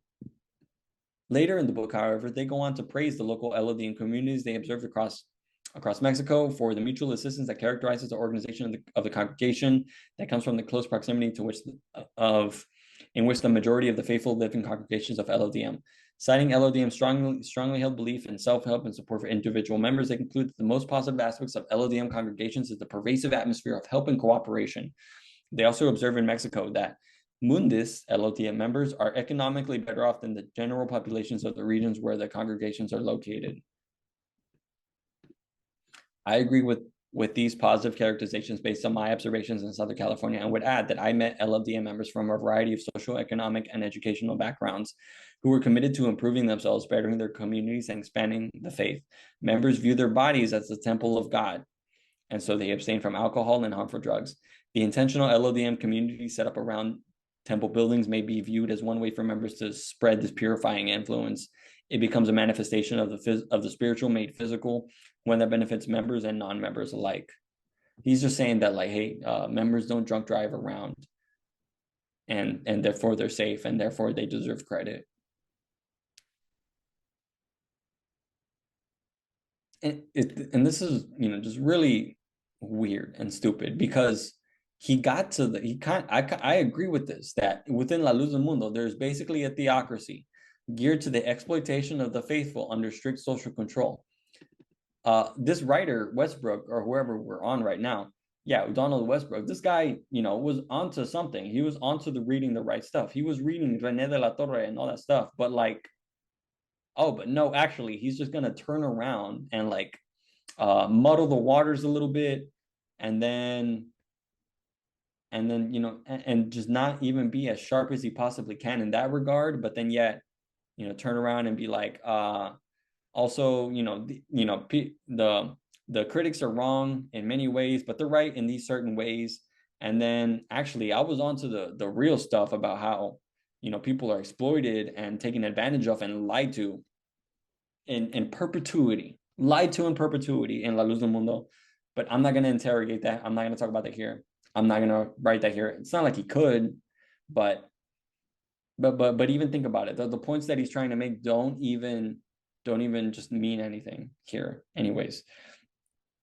Along these lines, I was struck by the respect shown by residents to my guides as we walked around the temple. Okay, the people who greeted me, people were brief but cordial. People embraced by guides with a handshake, a hug, and a kiss on the wrist, the biblical holy kiss. Okay. I inquired as to why the other man was met with a simple handshake. The resident in question, it turned out, was in fact a former or departed member of the church who continues to live in the area. I detected no hostility between LLDM officials and the ex-member, and if I had not pressed the matter with my guide, would have continued to assume that he was a fellow brother based on the hospitality and courtesy displayed. I was also I don't, who cares? So what, you just saw one person not be ostracized, and so what, just the entire church is cohesive and not like predatory against this dissenters and people that leave the church and speak badly about it and like, criticize it and whatnot online and whatever. And it's just like, what do you this is just puff piece. Again, this is just like dribble that doesn't do anything, and it's just dribble. It's just dribble. I was also surprised to learn some of the houses near the East LA Temple are occupied by senior church members, including bishops. I was informed that the Apostle Nathan Joaquin's wife and mother also live in one of the homes near Arizona Avenue. Okay, but you stupid motherfucker, like they own houses everywhere. And is that house occupied when they're not there? Like I don't know. Once inside the East LA temple, see figure 6. The visitor is impressed once again by the grandeur of the sanctuary, the division of the pews between male and female members, also found in Jewish and Muslim traditions. Religious iconography on the walls, particularly inspired by the Old Testament Hebrew Bible. Okay, yeah, but like, are you just not gonna recognize the fact that there's fucking NJG logos plastered everywhere, just everywhere, on like every surface, every plane, evenly divided across different spaces across. That's there, and that's there for a reason. And Nason is not there for a reason. He's not there shaking your hand and guiding you and whatnot, because he's too busy enjoying his ranch and whatever Tuberville Fuckistan, like, well, wherever his ranches are in Mexico and California and Texas, etc., and Georgia, and his properties in El Salvador. The dude's too busy doing that stuff to be doing this stuff with you. And again, just never mind his logo everywhere. But LLDM Restoration is a primitivist. They have an a cappella choir.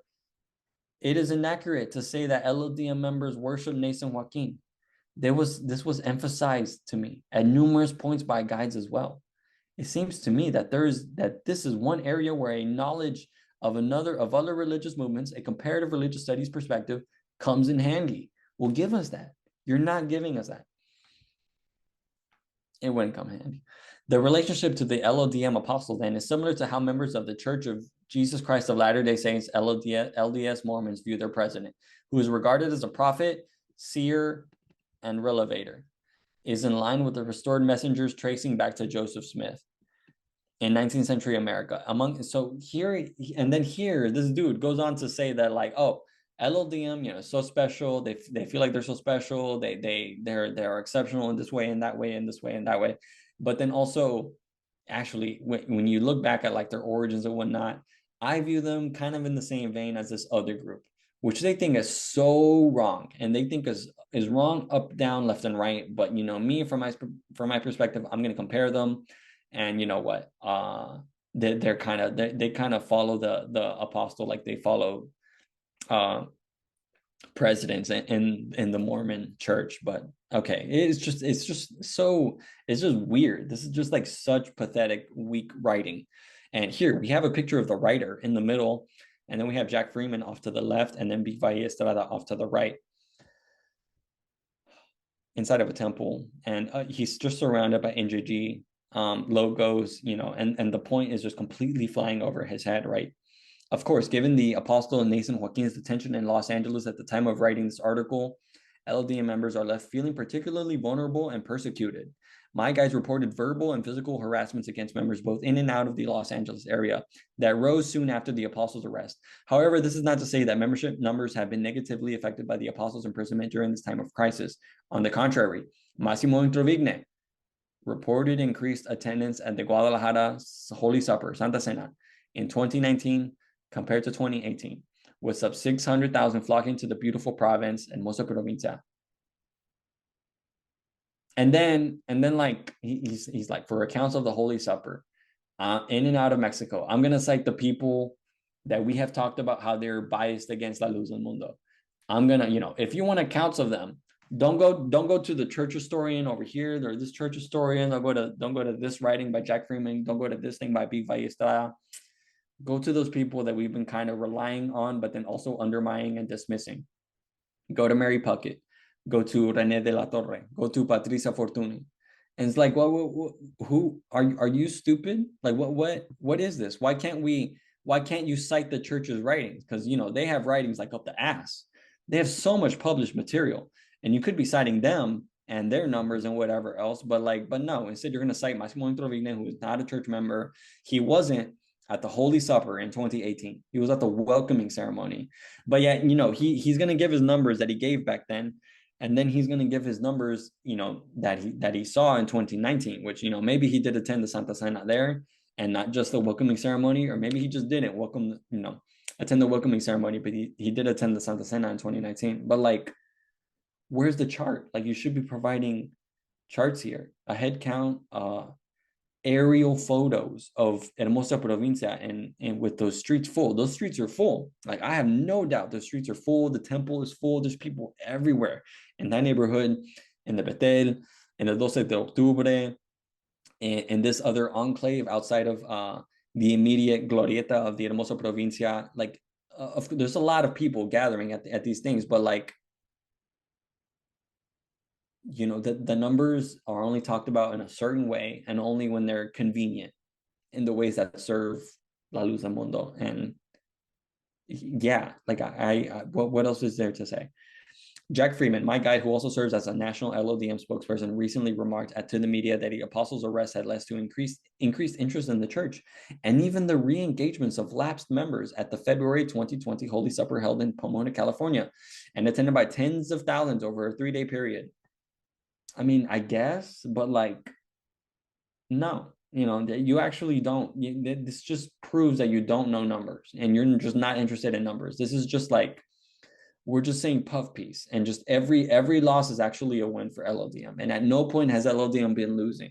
And that, oh, it just looks like we're losing, but if you really believe, and if God has had mercy on you, you would actually think that everything has been a win, up and down, left and right, the entire time, no matter how tragic the situation has been for the past however many, you know, for like 5 years, 1 year up to the point that this is published, and then, like, you know, from the present day right now at the time of this recording, for the past 5 years.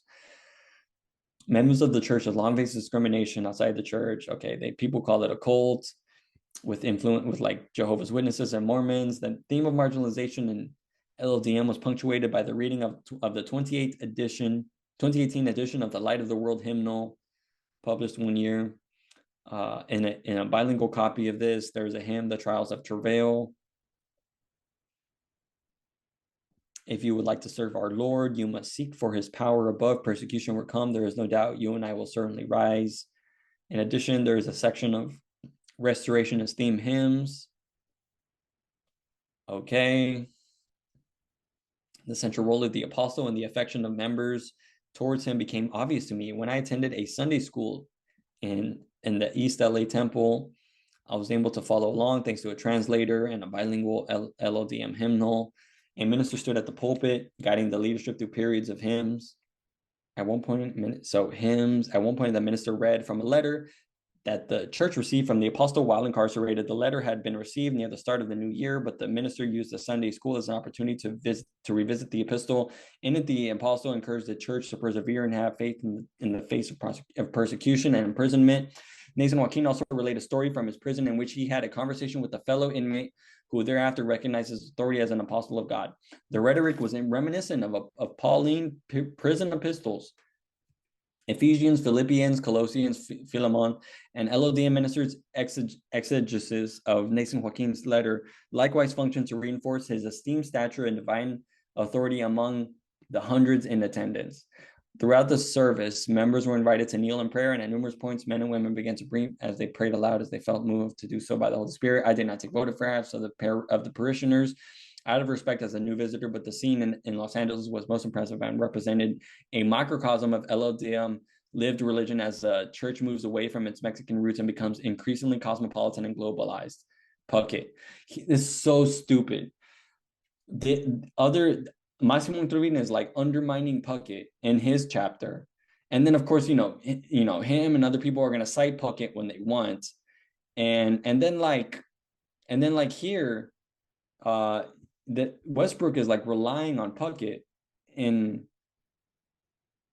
he writes about Los Angeles as a microcosm in the same way that Puckett is writing about churches in Florida as a microcosm, as a window into La Luz del Mundo at a certain moment. And then, like, supposedly that's like apparently invalid or not sufficient, or it's biased or whatever, or it's disadvantaged or whatever else, according to Introvigne.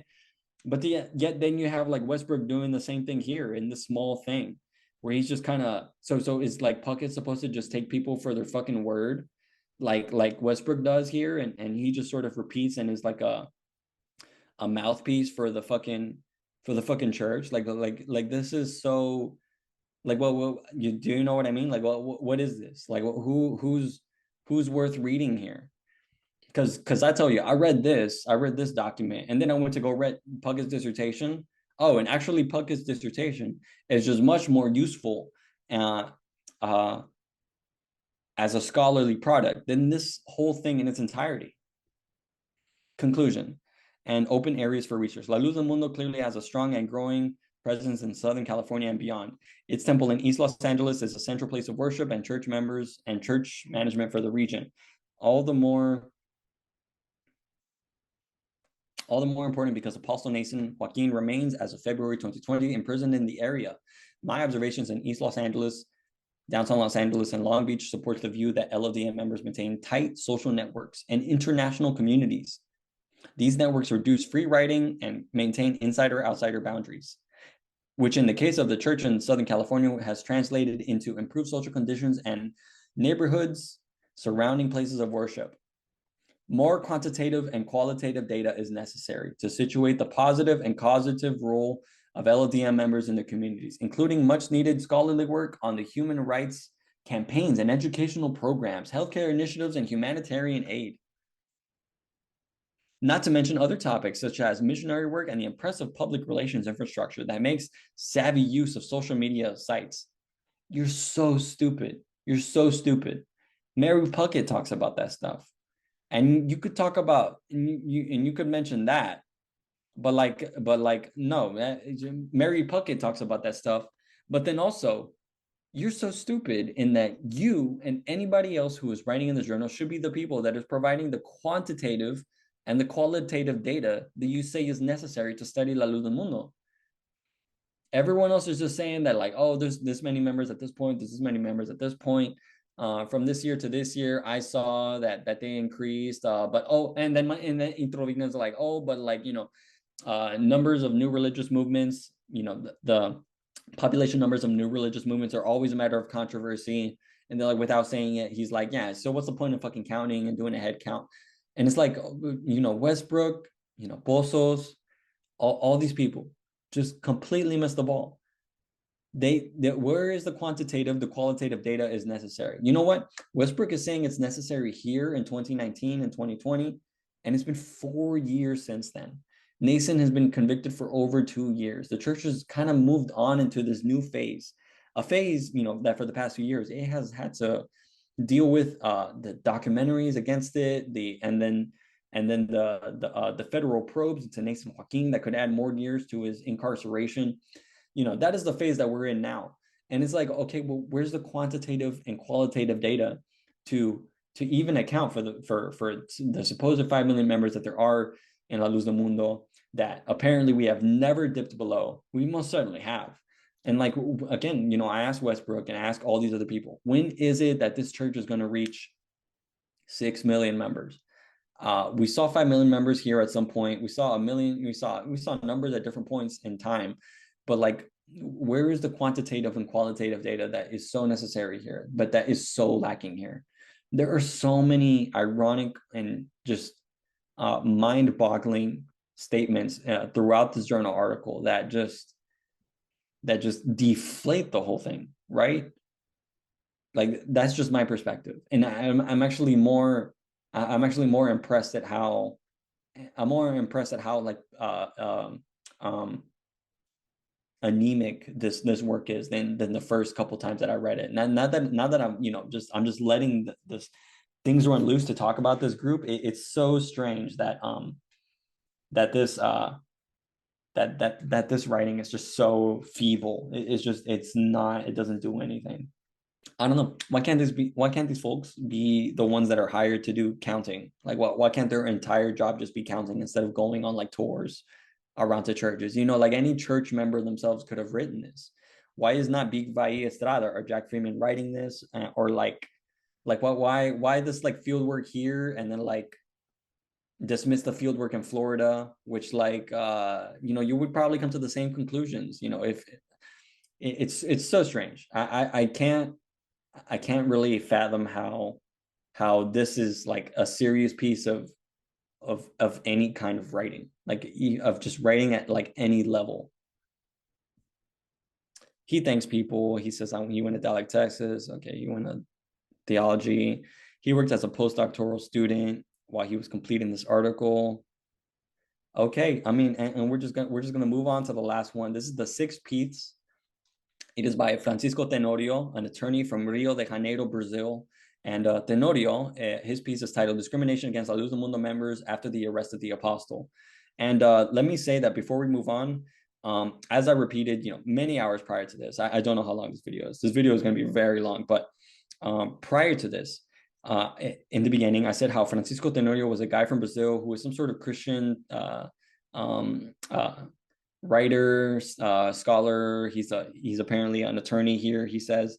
Anyways, this guy is not a La Luz del Mundo member, never was. He learned about them at some point, whenever.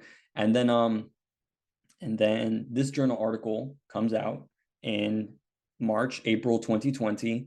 And I think by the end of that year, or like at least a year later, like around a year later, Francisco Tenorio is backing away from his closeness to La Luz del Mundo. He's like disavowing the church, his ties to it.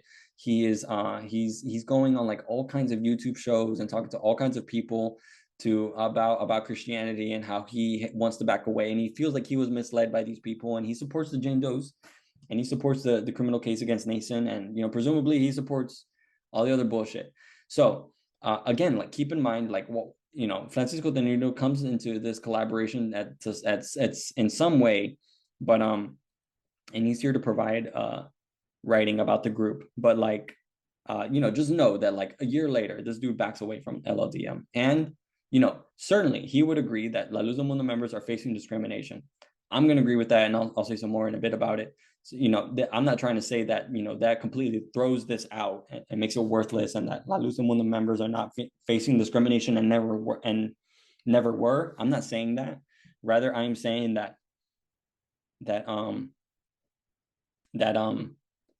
this guy can still advocate for, members that were being unfairly persecuted or targeted or whatever else, and then still also be able to criticize the church, as he rightfully does, for its conduct and during the leader's criminal travails. So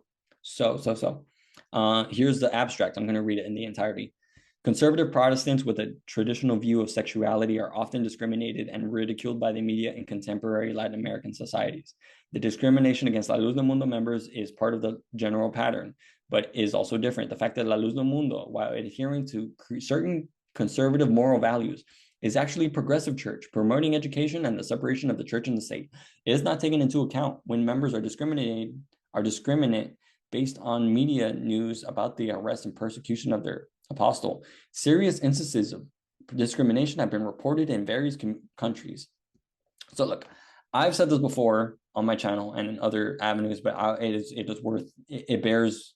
worth repeating. When Nason is arrested, it is certainly a shock. I don't doubt that certain members in different countries and different places face some sort of persecution or something. There were instances where like a church gate or like a church wall was vandalized with graffiti. Maybe there's an instance of like rock throwing happening, or there's the instance of, for example, that guy, I can't think of his name, but in July 2021, when he goes to outside of the church in Houston, and he's mad that his family is like separating from him and is like still tied and loyal to the church, and he goes and he shoots up the offices of the church in Houston, and then he's caught and no one is hurt, but that happens. That's happened in July 2021, and then that guy is caught, and he's kind of a one-off, and no one is hurt, but I have no doubt, I do not deny, and I do recognize that there is a pattern that has occurred against persecution of members, and I disavow that stuff. I'm not for that at all. I was a member at one point, and then it's also kind of stupid because like some people look like members, they walk like members, they may perform and all that stuff like that, but really inside they may be ready to skip town and just leave and just dissolve and separate from the church, but they just haven't for whatever reason. But anyways, persecution exists. I don't doubt it. It has always existed throughout the history of La Luz del Mundo. They have for sure have always been religious minorities, and you could say Catholic people way back in the day for sure could have been discriminatory against the La Luz del Mundo members. Like, for example, the nickname of Los Aleluyas, that's one way of thinking about it. going back to like Guadalajara, and how because La Luz Del Mundo members said Alleluia so much, Catholic people would just call them that, so as to like, make them different, make them seem different and whatnot. We'll read this. I'll see what I have to say as I gather my notes. But yeah, I don't deny that there are incidents of persecution, but they are utilized in a certain way by La Luz del Mundo, by its leadership, by its etc. Again, to make members, and this is important, to make members feel like they are being targeted. Yeah, Nason is arrested. He's accused of all these things, but it's also a target against us. It's also a target against the church. This is the government, Catholicism, corruption, etc. This is this is the work of the devil, etc. Trying to separate us, trying to divide the church, all that stuff. But it's meant to survive. It's meant to harm us also. It's not just meant to harm the single dude. I've been talking so much, but let's keep going. That persecution stuff is utilized in a certain way, and just be wary of it, and try not to be so convinced by its propagandistic utilizations. On August 14, 2019, I attended the Holy Supper at the Church of Living God, with its world headquarters in the city of Guadalajara, Mexico. There I met two friends, Viva Estrada and Massimo Introvigne, the Italian sociologist. As a special issue of that journal was being prepared, I was asked to submit some personal comments as a lawyer and longtime observer, but not a member of La Luz del Mundo, on the issue of discrimination reported by several church devotees after the news media reported that their apostle had been arrested in California and held there on multiple charged of sexual abuse. Multiple charges, I mean. And like, amen. This is just like another typo. This is just clearly not copy edited. The standards of this journal are not up to par. There's some dents in it, and you know what? That has nothing to say about like its actual contents and utilizations here, because it is what it is. But anyways, here's one typo that like leaves me tripped up, and will leave y'all tripped up as well. First of all, what exactly can be conceptualized as religious intolerance? Okay, so he just talks about religious intolerance. In Brazil, the best example of recent history are the attacks suffered by the founder of the large Pentecostal church for Brazil for Christ, Manuel de Melo. He was accused of charlatanism and abusive exercise of medicine for his preaching. On a personal note, I had myself the sad experience in the 1980s and 90s of living in an environment of discrimination at school, because at the time I was a member of the Protestant Holiness Church. Even more common to this very day in Brazil, and discrimination against evangelical Protestants, especially young people and women, for their conservative lifestyle. They refuse to adhere to the prevailing liberal behaviors about clothing and dances, and they reject as a form of centralizing their body, and they do not use swearing or derogatory language. Okay, he's just saying like, I've been discriminated against in the past. I know what it looks like. I don't know. In fact, in Brazil and throughout Latin America, large TV networks such as Brazil-based Rede Globo are largely responsible for disseminating the view that the only liberal and permissive view of sexuality is normal in contemporary society. The fact that a large segment of Latin American society was composed of conservative Christians, both Catholic and evangelical, with different views, was ignored. I don't know. I see this as a case of mass indoctrination, similar to what was practiced by state propaganda and totalitarian regimes. I don't know what he's talking about. While advertised under the banner of non-discrimination, this cultural climate ended up creating a discrimination against millions of Latin American evangelicals, when in the name of their faith, they criticized sex outside the marriage, homosexuality, and even Afro-Brazilian and other Afro-American religions. They were ridiculed, marginalized, and sometimes taken to court for hate speech, including in cases where their criticism has been expressed in a respectful way. We see thus the paradox that one form of freedom of expression is limited in the name of another form of the same freedom of expression. I don't know. La Luz del Mundo. Believers are generally at risk because they espouse the same conservative Christian lifestyle. So like, I guess the Christian conservative lifestyle, etc. And there's like a gender apartheid that is kind of recognized in other articles, but then also later we'll say that, oh, they're progressive and they encourage education and whatever else, entrepreneurship, the formations of a good citizen. Okay. They work in the media and in the state bureaucracy. They've become highly respected church members because of their professionalism and work ethic. Okay.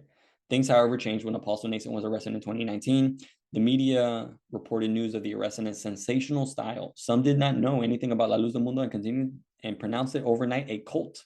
A phenomenon of discriminating against La Luz del Mundo members started and is still continuing.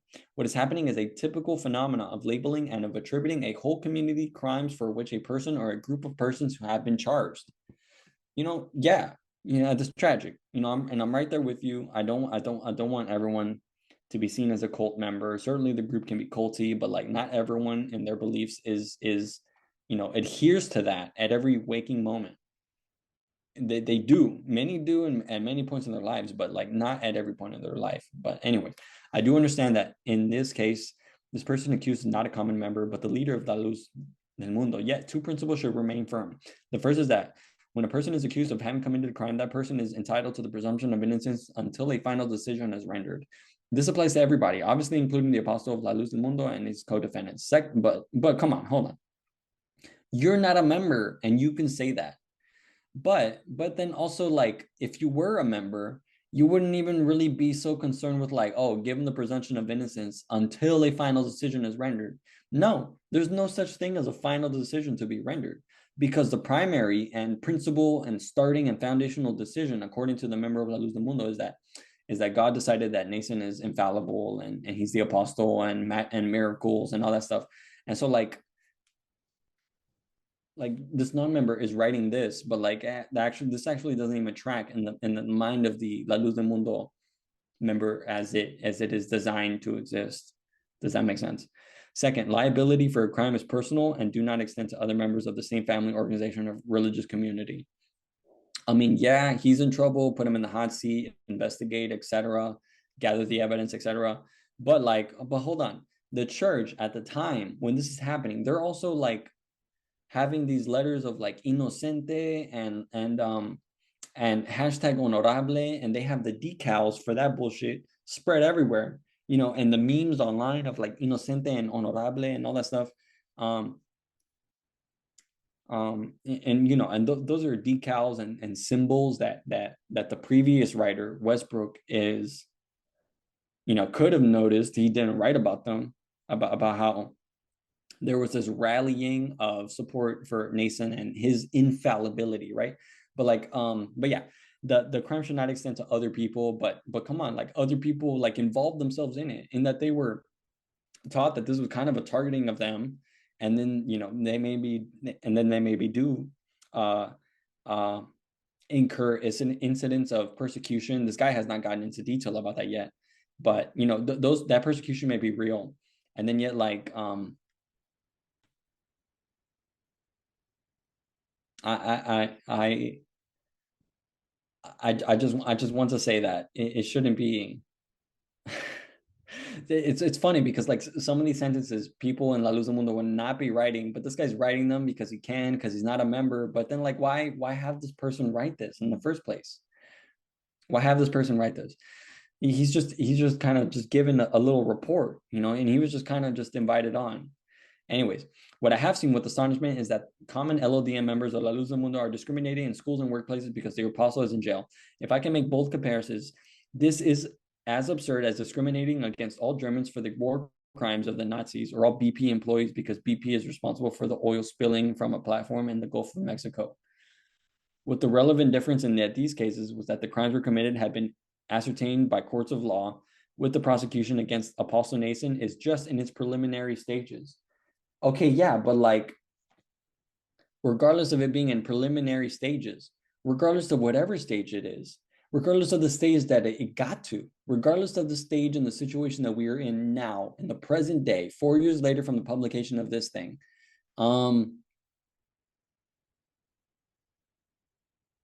the courts, the public, the media, etc., have all just condemned Nathan, and it has never looked pretty for this guy, right? And then excuse me, but by trickling down, it has never looked pretty for these members of La Luz del Mundo, who continue to be lied to, are told to peddle the lies, maintain the lies, ignore the elephant in the room, and just just go on. But like I don't know with these like bold comparisons, and he gives a certain picture, and the situation is only up to a certain point by this point, but like, okay. I've examined reports and documents about several instances of serious discrimination. As a father has separated from his wife and fights for the custody of his son, claiming the latter cannot be left with his mother, who is a member of La Luz del Mundo. The fact that her behavior is irreprehensible and that she is a good mother is acknowledged by the husband, but regarded as somewhat less important than the fact that the leader of her religion is in jail. So hold on, he's going to talk about serious reports and whatever else. And his example here is like, a father was separated from his wife and fights for the custody of his son, claiming that the latter cannot be left with his mother, who is a member of La Luz del Mundo. So apparently, this is an instance of serious discrimination, according to Tenorio. A couple is having disagreements over La Luz del Mundo and the arrest of its leader. The woman wants to stay in. The guy wants to stay out. And I guess they wants to separate from his wife and the kid. And he's fighting for custody of the kid, and he doesn't want his kid to be part of this church that his wife is a part of. And then like the fact that her behavior is irreprehensible and that she is a good mother is acknowledged by the father, but regarded as someone less important than the fact that she's a leader of her religion is in jail. A leader that the leader of her religion is in jail. Like who? Like, but this is just like a normal piece of the doctrine in action, separating families. This is so stupid. This is so stupid. So stupid. Members of next paragraph. Members of La Luz del Mundo were fired and lost their jobs because of the news about the apostle. Although there is no legal or behavioral link between the fact and how they operated in their respective workplaces, where they were not accused of any wrongdoing. Students in schools were bullied and beaten. I mean, he's just going to say these things. He's not going to give any numbers. He's not going to say like, oh, there was a rise here and then there was a rise here. There was a pattern, an ebb and flow of incidents here and there. I can track them from this point to this point. There were 100 here, 50 in this state, 2 in the, he's just going to say these things. And I don't doubt that these things happened. I don't doubt that families were separated. I know this stuff happened. I don't know about solid instances where people lost their jobs, but maybe that's real. And in Mexico, and you know what? Those people should get in trouble for firing their La Luz del Mundo employees for this kind of stuff, or like kids being bullied and beaten. Like, that's horrific. That's terrible. But like, the Tenorio is just not going to give us any numbers, and it's not like we really have to get numbers from this guy about this stuff. But paint the picture and like do your due diligence and give some sort of better portrayal of this stuff than these vague statements, because the charity work is spoken about in a vague way in certain ways, and then like here we have this stuff that is supposed to make us feel sympathetic for the church members, but also no, how can we, but also like the church kind of had this coming in that there was so much authoritarian power concentrated in Nason and the Joaquins and other church higher ups. And like, yeah, of course, abuses of power could happen. It's tragic that the discrimination happened, but shouldn't you be interrogating the fact that it's so tragic that church members have been lied to and that their reputation is being put on the line and that they are being harmed because of the doings of one guy, because of the doings of Nason? That should be the angle that's here. But okay, let's move on. Would it be legal or fair to fire employees who exhibit good conduct and good positivity just because they have a sibling in another state who is said to be a drug user? Okay, that was a stupid question. What a dumb rhetorical question. Would it be fair to assault or insult Catholics in general because some priests have been convicted of sexual abuse? I mean, no, but like not you're, but like the La Luz del Mundo leader has been was seriously accused of sexual abuses and crimes at this point, and then he was convicted 2 years later. But like that doesn't mean that La Luz del Mundo members should be discriminated against, but like they should feel some sort of pressure from anybody, right? From, and they should feel some sort of pressure to leave because of that, and because of the lies of the institution and the corruption and the rot within, the deep rot within La Luz del Mundo. So let's move on. Would it be regarded as acceptable to discriminate a university student with good grades and good behavior because he is homosexual, or to harass those of Japanese origin today because Japanese soldiers in World War II raped Chinese and Korean women? Why do you, this is just such funny like wording. I don't know what this, I don't know what to say. I'm sure that any reader of this article would answer no to all these questions. However, if the reason for discrimination is being a member of La Luz del Mundo rather than being Catholic, homosexual, or Japanese, for some of the answers may change. My personal opinion is that religious intolerance comes from a lack of education, and the best way to combat it is through education. In the cases I am most concerned with are those of La Luz del Mundo students who have been bullied in schools because of their faith. People have been attacked. It's disturbing. There's a general pattern of discrimination against minorities, immigrants, and refugees. The very presence of teachers who exhibit behaviors of religious intolerance of this kind is troubling. The behavior of students who practice acts of intolerance is also alarming because it shows deficiencies in their education, both in their families and at school. Discrimination is always the first step, eventually leading up to labeling those who are different as monsters and building walls, if not concentration camps. The Tenorio is so fucking weird and talking, and when he starts it just kind of always goes to something like something concentration camps. He just has to loop in concentration camps at some point. He has to loop in nuclear weapons. He didn't do that, but like at some point he's going to talk about like World War II, and the Nazis. He has to draft. It's just weird. It's just these weird like rhetorical, because that's all he has. That's all he can do here. All he can do is rhetoric and not provide numbers and more solid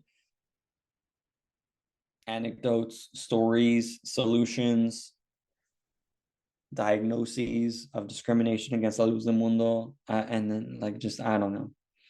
Happily, in his final paragraph, we're done. Finally, happily, we live in democratic societies where the best weapon to seek protection from intolerance is to file complaints with the appropriate authorities. They have already taken action in some cases of discrimination against members of La Luz del Mundo. This is an effective immediate remedy.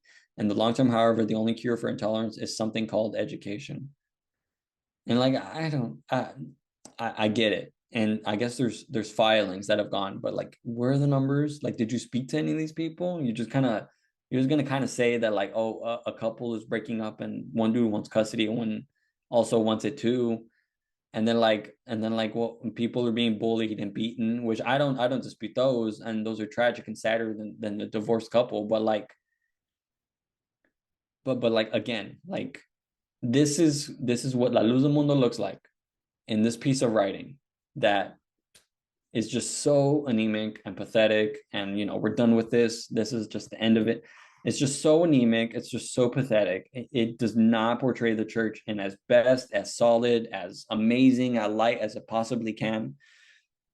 But yet it exists. And something like this will exist again in the future. There will be future, maybe another future issue of CESNUR that can talk about the church and whatnot. In fact, I feel like there should be, after the conviction of the apostle, and to talk about how much more the church has grown and and reached 6 million members and whatnot. They should do this again. I would want to read it. Stuff like this is going to exist more in the future. La Luz del Mundo, its higher ups, etc., value this kind of peddling of their reputation, this laundering of their reputation, this legitimization of them as not just a church, but also as like supposedly the fastest growing church. And you know what? When you read this, you don't come away from this actually thinking, oh, this is the fastest growing church on the planet. You don't actually come away with that, because you actually come away with a lot of holes that would really convince one of that claim. Massimo Iturbide is not worth his salt. And you know what? I'm going to say I haven't read any other issues in this journal. It may be worth putting in the time to read this, but judging from this this is just a journal, an outlet, a platform meant to like just pimp itself out to groups like La Luz del Mundo to write these puff pieces, to gather people that are not part of the church, to write some sort of stuff about it that is kind of good, but it's kind of not, but it's kind of inaccurate, but it's kind of based in the sources, and then kind of not. It's based on testimony, and then it's kind of not, and then it's eyewitnesses, and then it's also like citing people that are more historians of the church than actual historians of the church are for the church itself, than they themselves are. And you have, and it's just such a strange creation. It's just so it's so strange. It's so anemic, it's frail, it doesn't do much. And again, like, contrast this reading to the dissertation of Mary Puckett. Go read that thing. It's like 170-ish pages. It's like less than 200 pages. And like, you can go read that thing. And the picture of La Luz del Mundo that it captures is just like way better, way more scholarly than this bullshit by 6, 7 different people, however many people were involved in this process. Okay, let me just say, more stuff. Another thing that is interesting that is not mentioned here is this group, they at some point they talk about like scholarships or like education or these schools and that school. At no point do they talk about APS or like and then like why not? Like, is APS a topic in its own right? It maybe is, but it's also not, in that like just APS doesn't really do anything, and it's just there to serve members, and it's actually a very anemic branch of the church that doesn't do much for it. So, I hope reading this thing was interesting. There's a certain context in which it was released. It was worked to. It was there was collaboration that happens prior to this, and probably even preceded the arrest of Nason. But the arrest of Nason and the final putting together of this is happening in late 2019, and then this thing is published in 2020. But like, it doesn't even have a major impact, and it's not impressive. And again, the point of using this and talking about this is that the La Luz del Mundo, the organization, tries to have things like this to make it seem like the church is legitimate, it's growing, we're so interesting. Outside observers are so interested in us. They're coming in to write about us and observe us and all that stuff. And it's funny because those people are not believers, yet they are the ones that get access to Nason Joaquin, and they get access to B. Vai and Jack Freeman and all these other people. And yet the average everyday member doesn't really get that sort of access. And then they come in and they get close to the church and they get to write about it and its social and its history and all that stuff. And then yet they're not believers, and they're just going to move on to writing about whatever other group, in Lithuania or wherever these people come from, or Brazil or wherever else. And then like this feeling of church members feeling like they are seen, like they are noticed, they're investigated, that they are deserving of academics' attention and whatnot.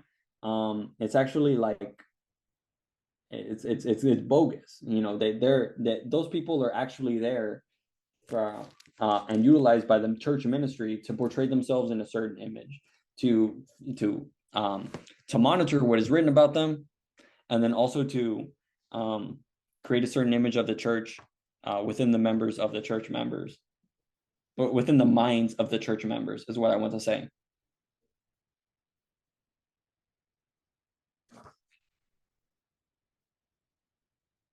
And you know what? Since this journal issue, there's been a drastic change in the landscape of how La Luz del Mundo is covered. And you know what? We don't know what another journal issue will look like for this, but in the future, and this is something I'm hoping to accomplish in my own writing. The picture is so opaque here and so feeble and just is so lacking rigor and any vigor here as well. But like this, recognize this and point this to me when it comes out, because stuff like this might come out for 2026 when the church reaches its 100th anniversary. Stuff like this is going to be interesting because CESNUR might have something for 2026 for the centennial. And these like aesthetic ploys, these sort of projects to make the church more to make it seem more robust and growing and important and amazing than it is. These are these are just so, it's just so lame. It's just so lame, and we're going to see more of this stuff, and we may even have an official long history of the church to celebrate the centennial and whatnot. But you know what? It's who is it going to be for? Because if the standards are what are here, then the standards are just in the fucking shitter, right?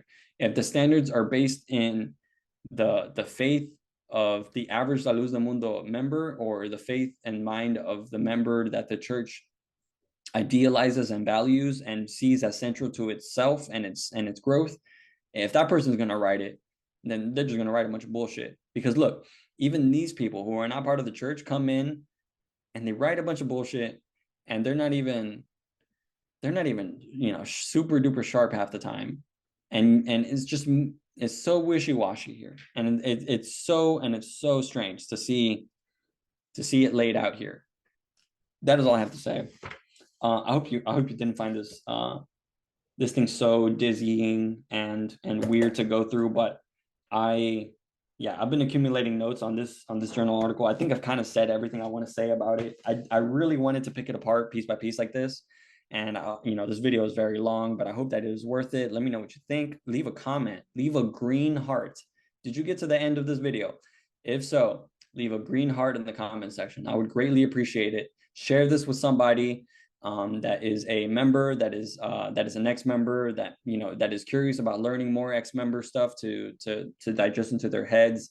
That is not just about doctrine, but it's also about how these portrayals of the church are existing out on the planet. And you know what? The church is not going to come out with its own documentary, to contrast and combat HBO and other stuff. They're gonna come out with bullshit like this, and they're gonna come out with other like PR campaigns on social media and wherever else where they're donating stuff to firefighters and policemen and cleaning a ditch here and there in their towns or whatever else, and picking up litter. The PR happens like that, and it happens like this too. But I want to encourage people to see through it, to really recognize the deep corruption, institutional rot, and lies that are at the center and that run the engines of La Luz del Mundo, and that it is very possible for this church to extinguish within our lifetimes. And that is a goal of mine. And I'll have to go. Again, leave a green heart, like, comment, subscribe. Let me know what you think. I have other ideas for other videos. This has been AJ over at the Money Store. Have a good night, everybody.